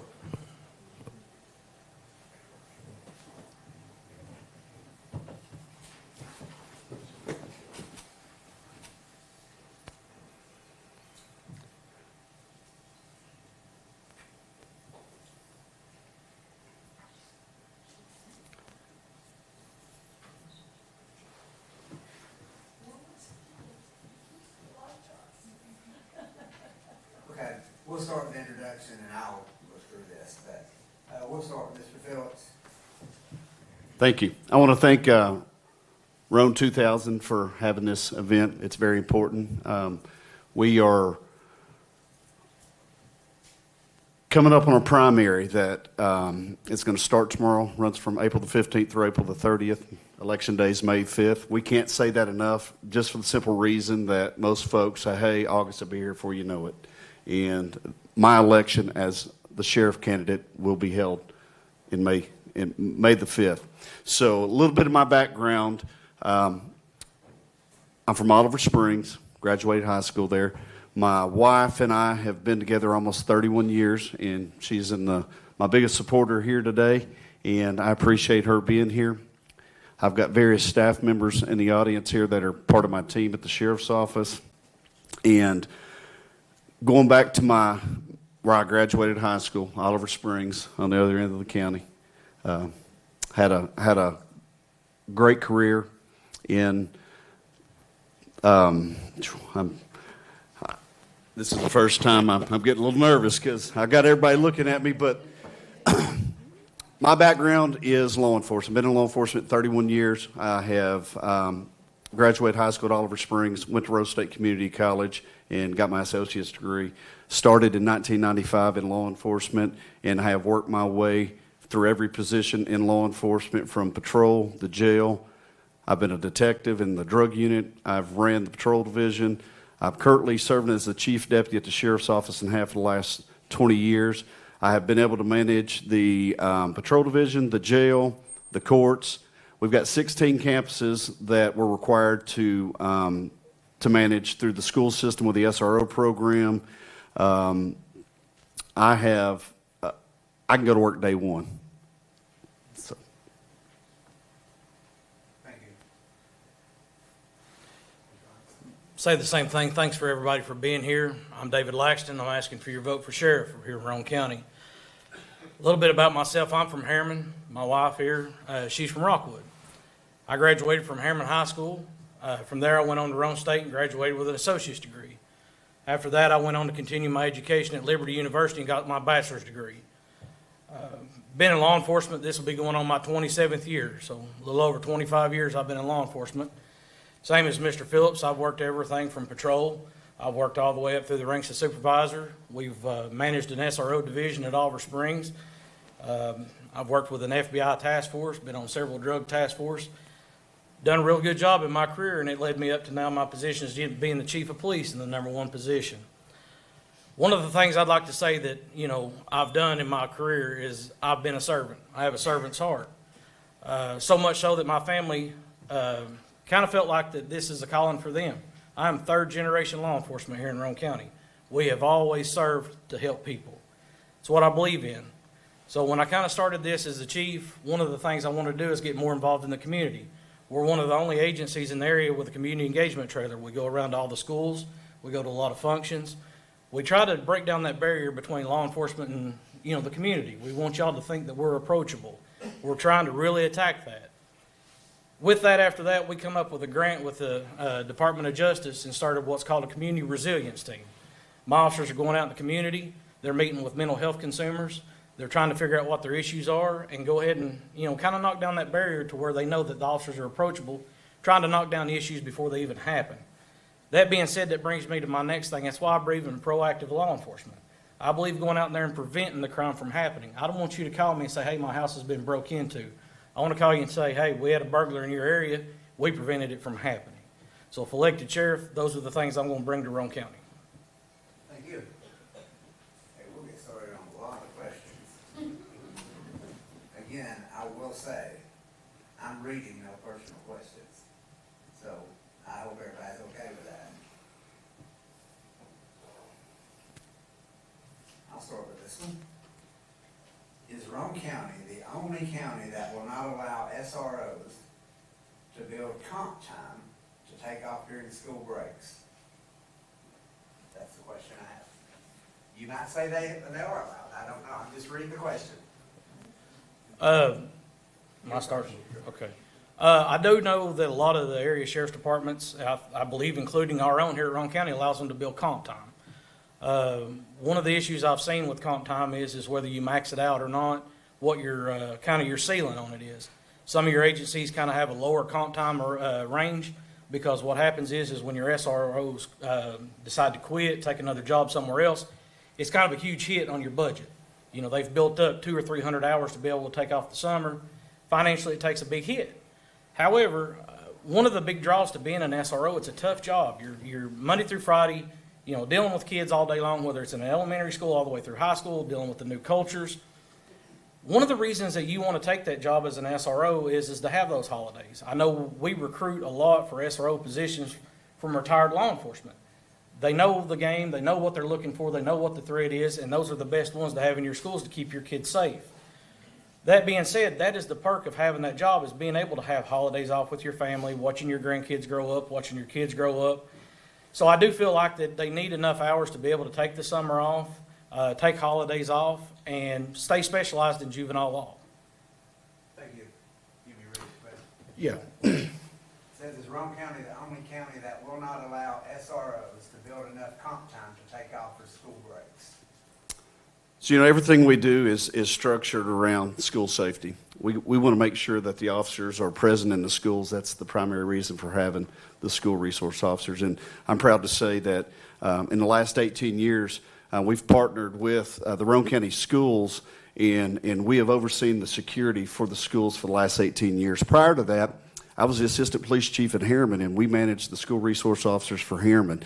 And under the leadership of Sheriff Jack Stockton, when he got elected in 2006, the school board approached him and asked if we would take over the school security program to get everybody on the same sheet of music to where we're doing the same lockdown drills, the same emergency planning across the board. So it's not different whether you're in Oliver Springs, whether you're in Harriman, whether you're in Rockwood, whether you're in Midtown or Midway. So we're on the same sheet of music when it comes to emergency preparedness.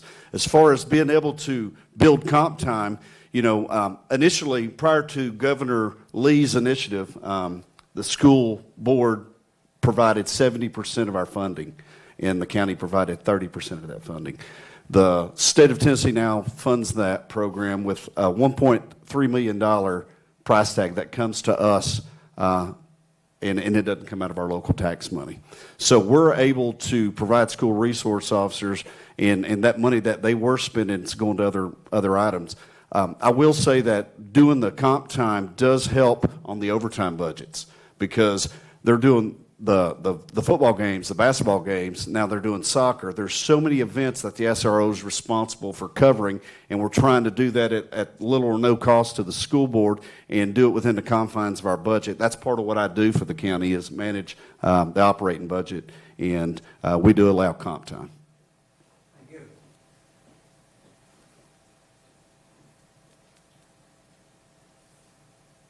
I'll ask this. You're first. Why is the turnover rate so bad, and what's going to be done to keep deputies and raise morale? Absolutely. I think your employees are your most important part of your organization. And not everybody that gets into this line of work is able to do it. Just because you want to do it and you get into it doesn't mean you're cut out for it. So there's some folks that get into this line of work, whether it's corrections. I've got court officers, I've got school officers, I've got road deputies. Not everybody's cut out to do this job. And when you look at, I've been doing it 31 years, and when you look at what this job pays, you don't get in this profession for the money. I started my first full-time job, I made $17,200 a year.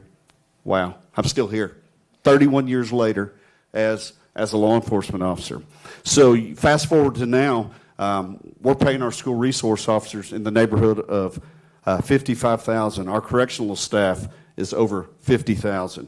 We have made great strides with the partnerships that we've built with the county commission. You've heard from most of the county commissioners in here, and we've got a working relationship with that 15 panel of commissioners in the county executive.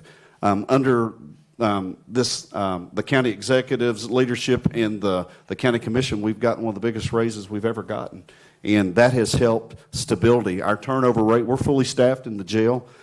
We've got 6 full-time officers in the courts, and patrol, we've got 1 open position. We've got 2 people in the police academy, so we're doing our due diligence and making sure not just to fill the positions, but to fill them with the right people. We don't want just a heartbeat. We want people that want to serve the public and do the job that we're called to do. And it's not an easy job, because if it was easy, everybody would be doing it. And it's not.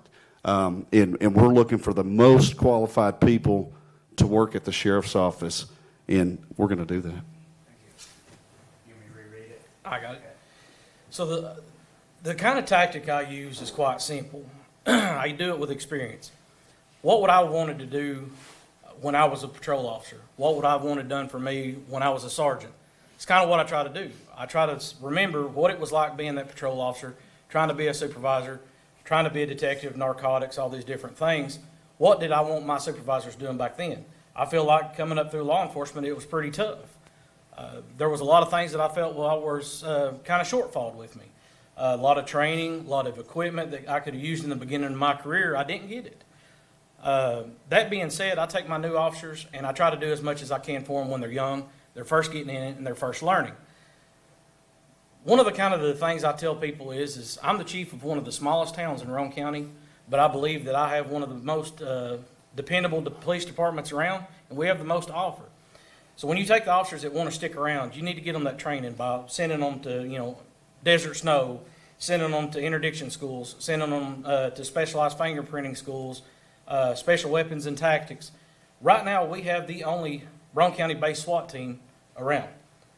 That being said, these officers are getting to train every month. They're getting to spend 8 hours a month together training in these kind of combat situations. It's building up morale. It's building up trust with each other. These officers are feeling safer.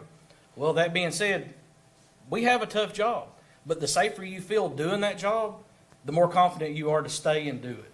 So when we give them the equipment they need, they have full SWAT gear, they have full patrol gear, they have the weapons they need, they have the training they need, and they're using this equipment every month, they feel safe, they feel confident, and allows them to do a better job. Thank you.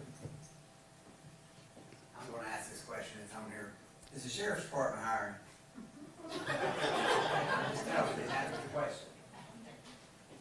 You don't have to answer that. We're always looking for great people to serve. You would say that. We're hiring for sheriff right now. Okay, I got you.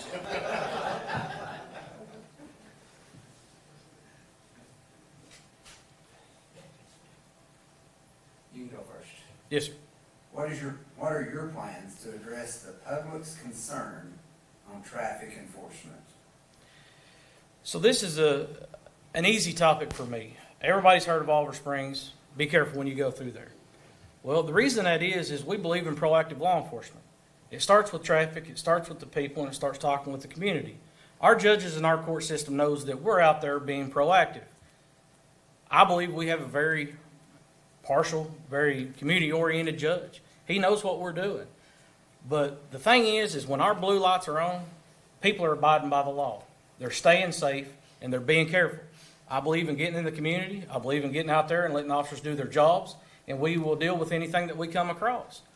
That being said, we have had some awesome numbers that come from that. It has drove our overdose deaths down to 0. It has drove our burglaries numbers almost to 0. Our traffic fatalities are 0. These are things that everybody are looking for. I know a lot of people traveling through Oliver Springs don't like it, but my community loves it. They said that they have felt the safest they have in a long time. And I feel like that we can work with our community partners. We can talk to the leaders of where the issues are. We can talk with the Highway Patrol. We can talk with the TBI, get them all in this area, and start being active and, have our presence being seen. I know of just a fatality right over here on Caney Creek Road. There was a gentleman that had a wreck and got run over. When that happened, there's a lot more resources to bring in to try and solve these kind of crimes. I would like to see that these things don't go unsolved and these families are hurt and they don't get to see, true justice for their family. Thank you. Can you read it? Yes, sir. What are your plans to address the public's concern on traffic enforcement? I'm going to answer that, but I'm going to say this. The sheriff's office and the sheriff is a constitutional position, and there's 4 statutory duties of a sheriff, and the number 1 statutory duty is providing safety for the public. Number 2 is serving the jails and the civil process, and number 4 is running the courts. So we provide security in the courts. Our main focus, when we took office in 2006, our main focus was to get out in the communities and do our patrols and answer our calls for service. Because when you call wanting law enforcement, you want them there. So putting them in the communities is what we try to do. And if somebody is speeding, running a stop sign, whatever the case may be, we enforce all laws. We don't pick and choose what we're going to do and what we're not going to do. However, we're going to put our people in the communities that serve their need. And that's the thing. We have been at the sheriff's office for 20 years. I've been there for 20 years. And the working relationship that we have with the community and doing the proactive things have kept us in office. When I say us, I came into office in 2006 with the sheriff, and he's been a 5-term sheriff. The last 2 terms he's been unopposed. So I think we have gotten a great foundation, and we've done some things right, and we're looking to build on the foundation of what we already have in place and continue those practices and keeping the people safe, whether it's answering a call for service, whether it's writing a ticket for speeding, or whether it's writing a ticket for a stop sign violation, or if it's just merely getting out doing our extra patrols, because I'd rather you have an officer in your neighborhood doing the patrols than out here on the highway writing tickets. Thank you.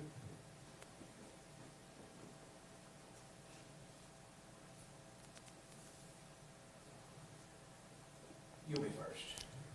Will you be using the county jail for state time convictions? There's quite a backlog for entrance into state prison. I will do my best to answer that question. The great thing about my experience is I've helped run the jail for the last 20 years. My jail administrator sitting in here on the back row, he's a native from Rockwood, just giving that shout out to Rockwood. We've got great leaders in those positions, and there again, we can't do our jobs without the people that are helping us with our team. So the jail inmates, we don't get to decide who gets to stay and who gets to go. That's the courts. If they say, hey, they're convicted to Tennessee Department of Correction time, depending on whether they're a split confinement or if they've been sentenced to 10 years, that determines whether or not they go to prison. And that system is done, it's called TOMAS. It's a TOMAS system that logs that data, and the state of Tennessee sends that information to us. I've got my director of programs in here that manages the TDOC list. So if they got less than a year to do, they're probably going to do that in the county jail. And by them doing that in the county jail, the state does pay the county, and we do have revenue. There was a period of time where the county jail got a little overcrowded, and part of what the county commission did to alleviate that overcrowding is tell the state of Tennessee, we don't want to house any more state prisoners no longer than we have to. But that cut about $2 million out of revenue that the county was getting. But when it comes to the sentence, we don't get to decide how long they get to stay, where they get to stay. If we get a after trial minimus for them to come to jail, we house them. It's like a bank. You deposit them, and when it's time for them to leave, they get withdrawn. So it's an easy process. Yeah, it's kind of like what he's saying when it comes to the state inmates. There's a lot of counties that are set up politically that they survive on the money that comes from the state by housing these inmates. So what you have to do is decide how many county inmates you have, how many state, and how many federal. You kind of run a balancing, act with that like running a hotel. You're deciding, I've got this many beds, I think we're going to arrest this many people this weekend, possibly this week from jail. And you try to keep from getting overcrowded, but at the same point in time, you're trying to bring in revenue for the county to reimburse yourselves for these inmates. I know politically that if you're running full, you can pick up the phone and call TDOC and say, hey, look, I need to get my numbers down. I need you to take more state inmates. They will cooperate with you. A lot of times it comes politically when you say, hey, I want to keep in as many as I can and try and help my budget. They will work with you back and forth a little bit like that. Thank you. Next question was, do we have access to state health care for inmates in county jail? That's not just a yes or no, so You're starting, I'm sorry. Yeah. So that is not something I have a whole lot of expertise in. That's going to be one of the things that I need to learn becoming the next sheriff. I do know that there are programs that the sheriff's department, kind of contracts with for health care, but when it comes to actual, insurance, I'm not very familiar with that. I have 20 years of experience at managing the inmate health care, whether it's the health care within the jail, the billing part of it, because when we took over, the inmates were being taken to the ER and just wherever to get medical care, and there was no rhyme or reason. We had correctional officers passing meds, which is a high liability and frowned upon. So when we took over, we got it worked out to where we have 24/7 nursing. We've got doctors on staff, and that cuts down on the liability of the sheriff's office in the county. We're in a high liability profession to begin with. 70% of your liability in the sheriff's office comes out of the jail. There's a lot of, we book in and book out about 5,500 people a year.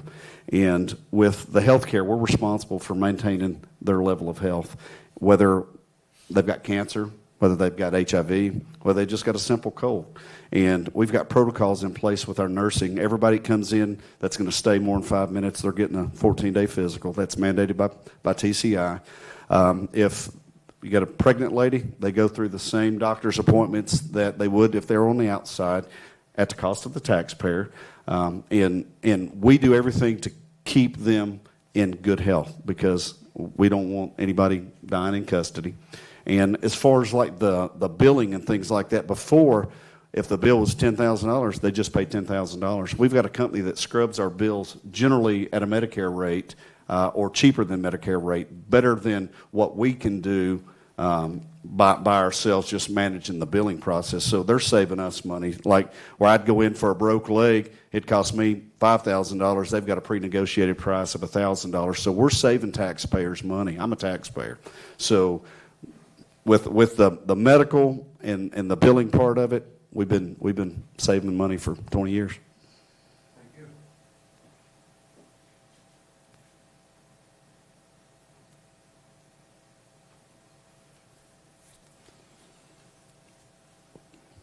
If elected sheriff, you're first. If elected sheriff, what are your goals for the sheriff's office? When I get elected sheriff, I plan on being approachable and remembering the people that put me in office. I don't come from a law enforcement background. I don't have any family that's in law enforcement. I don't have any family that's in politics. I didn't get here by anything but hard work. Success does not happen on accident. I have worked my tail off since I was 20 years old. I started this profession when I was 20. I was a kid. I'll be 52 this year. I have served this county for the last 28 years with every bit of my being. I'm going to continue to do that as the sheriff. The big thing about being the sheriff, people's like, well, you're in charge of everything. Absolutely not. I'm responsible. As a law enforcement officer of this county, I'm responsible. My phone don't get turned off. I'm on call 24/7. You know, and every law enforcement officer that is in this room tonight, whether they're active law enforcement or they're former law enforcement, they know what we go through. And as the sheriff, there's one person, well, there's two people that are retiring. The sheriff and my training lieutenant. And one of the things that I'm going to do whenever I take office is we're going to start hosting training at the Roane County Sheriff's Office. We're going to do some things a little bit different. I'm going to invest in our people. I want to leave this place better than I found it. And I want to be able to see the next sheriff. I need to train my replacement. That's what Jack Stockton's doing. He's trained me to be his replacement. And I want to train my replacement. I want somebody that wants to serve the public and do a great job. And I want to be the next Roane County Sheriff's. And with your all's vote, I can do that. What I would like to say is, you know, if y'all will give me the chance to elect me a sheriff, a lot of things I'm going to change is bringing back compassion to the sheriff's office. We need people that are going to come out and come to you when you've had at your biggest time of need. This is going to be your worst day, your worst moment in your life when you call upon the sheriff's office. We're going to come to you with compassion. We're going to see your needs, and we're going to help you where we can. I feel like law enforcement has gotten a bad name for itself over the years as not being approachable. I want all of us to be approachable. I don't feel like that we need to be in such a bad lie that we are ruining relationships between all of our local agencies, between our fire, police, and EMS. We all have one mission. We all need to be working together. I'm going to build these relationships back up. It's what I kind of started with our SWAT team. We don't have one based in Roane County. We started doing such a good job that Harriman called us and have joined in with our SWAT team. We now have a multi-agency SWAT team that covers Oliver Springs and Harriman. We have done such a good job with the training, the things that we're able to do, that Kingston is now negotiating the same MOU with us. We're spreading. If I get the chance to be your next sheriff and y'all elect me, then I will bring all this to Roane County. We'll all bring everybody back together and enjoy our lives.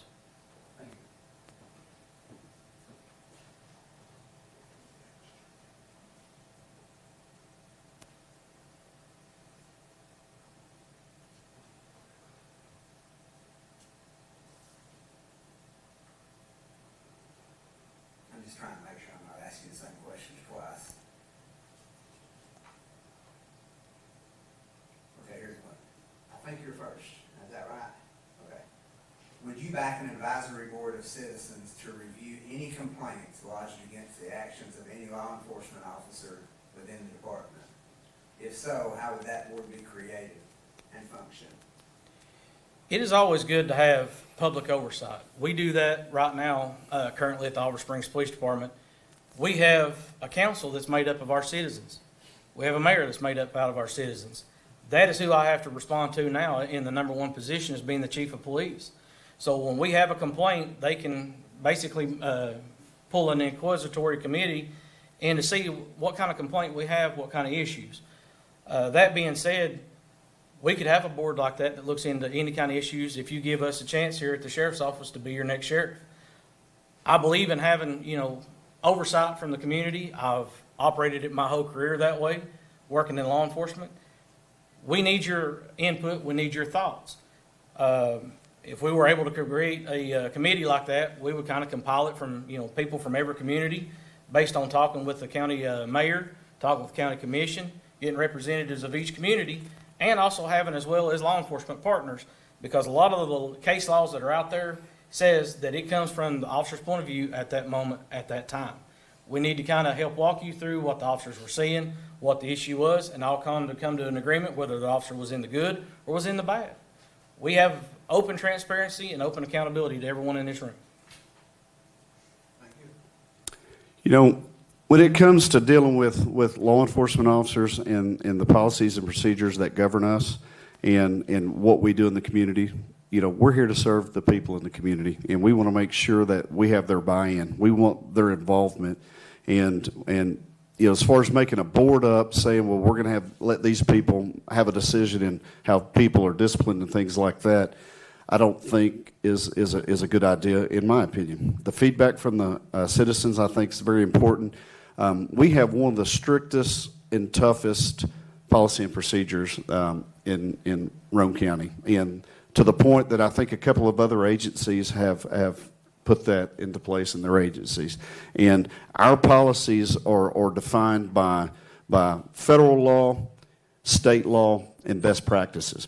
And it's not just one person's decision in our agency if somebody does something incorrect. If somebody comes in and files a formal complaint on an officer, we've got an extensive process that it goes through, all the way even up to an IA investigation in the event that an officer has done something or they're accused of doing something improper. And if somebody needs to be fired, we've formed a board within the organization, and everybody that has been hired and or fired goes through that process. It's not just one person. So if somebody commits some kind of policy violation, if it's something we can correct, we're for correcting that and learning from that mistake. If it's something that we have to say, hey, you're in the wrong line of work to be doing this and you're not cut out to do this job, we'll certainly fire folks that need to be fired. But as far as having citizens in the community being on the board to decide whether people get hired and fired, I don't know that that's something that I'd have to have more information on that. So. Here's a close question. You're going to be first. Would you support having an annual presentation to residents outlining the past year's accomplishments and challenges and plans for the future? Absolutely. We got neighborhood watch programs now, and we kind of do that in a sense with our neighborhood watch programs in the community that we do throughout the county. And that's one of the things that we do pride ourselves on is our community watch programs. So having the interaction with them, being able to give a report, I think that's an awesome idea. And one of the things that we were able to do is we've got an app that we put into place, and it's basically getting information out to the citizen. Everything from Mr. Brad here from BBB Communications, we've made it easier for him to see who is incarcerated. So things that we need to put out to the public and notifications that the public can receive to be updated on what's going on in the community has been great. Everything from, like, if we've got an active event up on the interstate, we're trying to keep people from going there, just kind of a mass kind of notification system. It's good for doing that. It's got a weather system on it that gives weather notifications in the event we've got bad weather. If we want to push some kind of notification out, it lets us do that, whether it's an event that we're holding or something's going on in one of the parts of the county. So being open to the public and transparent and getting that information out there is important. Yeah, so that's an easy one for me to answer. We already do it. I report every month of every single thing we do at the Oliver Springs Police Department to my council and to my mayor. We're also accountable putting that in as part of the public record. You can go down City Hall, you have every activity, every arrest, every stop, every statistic we have completely. One of the other things that we push citizens to do is go ahead and look at the TBI website. We have our clearance rates already published with the TBI. It's showing right now that we're averaging between 8 and 9 crimes out of 10 is solved with an arrest. You can look up any agency on this website and see how they're doing. This is kind of our grade card. It'll tell you how many arrests we've had, how many have went solved, how many have went unsolved, how many DUI arrests we have. We hold this accountability already right now, given to the public anytime you ask. Thank you. I'm just going to stand here for this question. I think it's simple. How many people did you manage in the year 2025? Full-time and part-time, about 121 staff members. Thank you. 2025. Full staff managed up to 22 when we had dispatch. Numbers have kind of fallen. We actually kind of farmed out our dispatch now, and we range from 13 to 16. Thank you. This is probably a little tougher. We'll start with you. How do you address Rockwood's reputation as an unsafe, the most unsafe city to live in? So I wouldn't categorize Rockwood in that kind of light. It's one of those things that what I want to bring to this area is proactive law enforcement. I feel like we can get with the leaders of Rockwood, offer our services, work together, and kind of combat these issues, whether it's coming in from narcotics, mental health being one of the biggest ones, traffic, any kind of situational crimes when it follows any kind of your gang members, any of your kind of trafficking issues. There's not anything that I don't have experience with in solving the issues. I feel like that I was able to identify the problems in my area very quickly, and we solved them very fast. I feel like Rockwood would be the same. We can come in, see what the citizen complaints are, where the police department says the problems are. We can have it solved with them very quickly. Can you repeat that just so? How do you address Rockwood's reputation as an unsafe, the most unsafe city to live in? I don't think that's a true statement. I think Rockwood is a great place. I come down here 2 or 3 times a week and eat either at Pop's Pizza and Mimi's. I don't hesitate to come here. You know, we've got a working relationship with Rockwood Police Department. If they need help, we come and help them, vice versa. I don't think that Rockwood's an unsafe place. And if, you know, we work well with Chief Pittman and his staff, and for somebody to say they think that that's the unsafest place in Rockwood, I don't agree with it. But we are here to help. If the mayor of Rockwood or the chief of police of Rockwood calls the Roane County Sheriff's Office, I don't care what time of day, and they need help with any kind of problem, we're coming, period.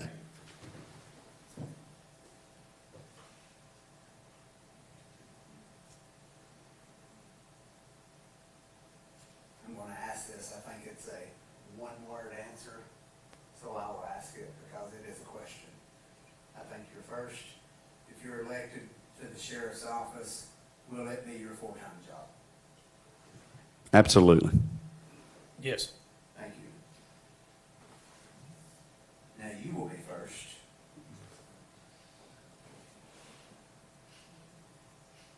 What inspired you to run for this office? So this is something I've been thinking of for quite a while. I feel like it's always kind of been in my blood to help people. Like I told you, I have a servant's heart.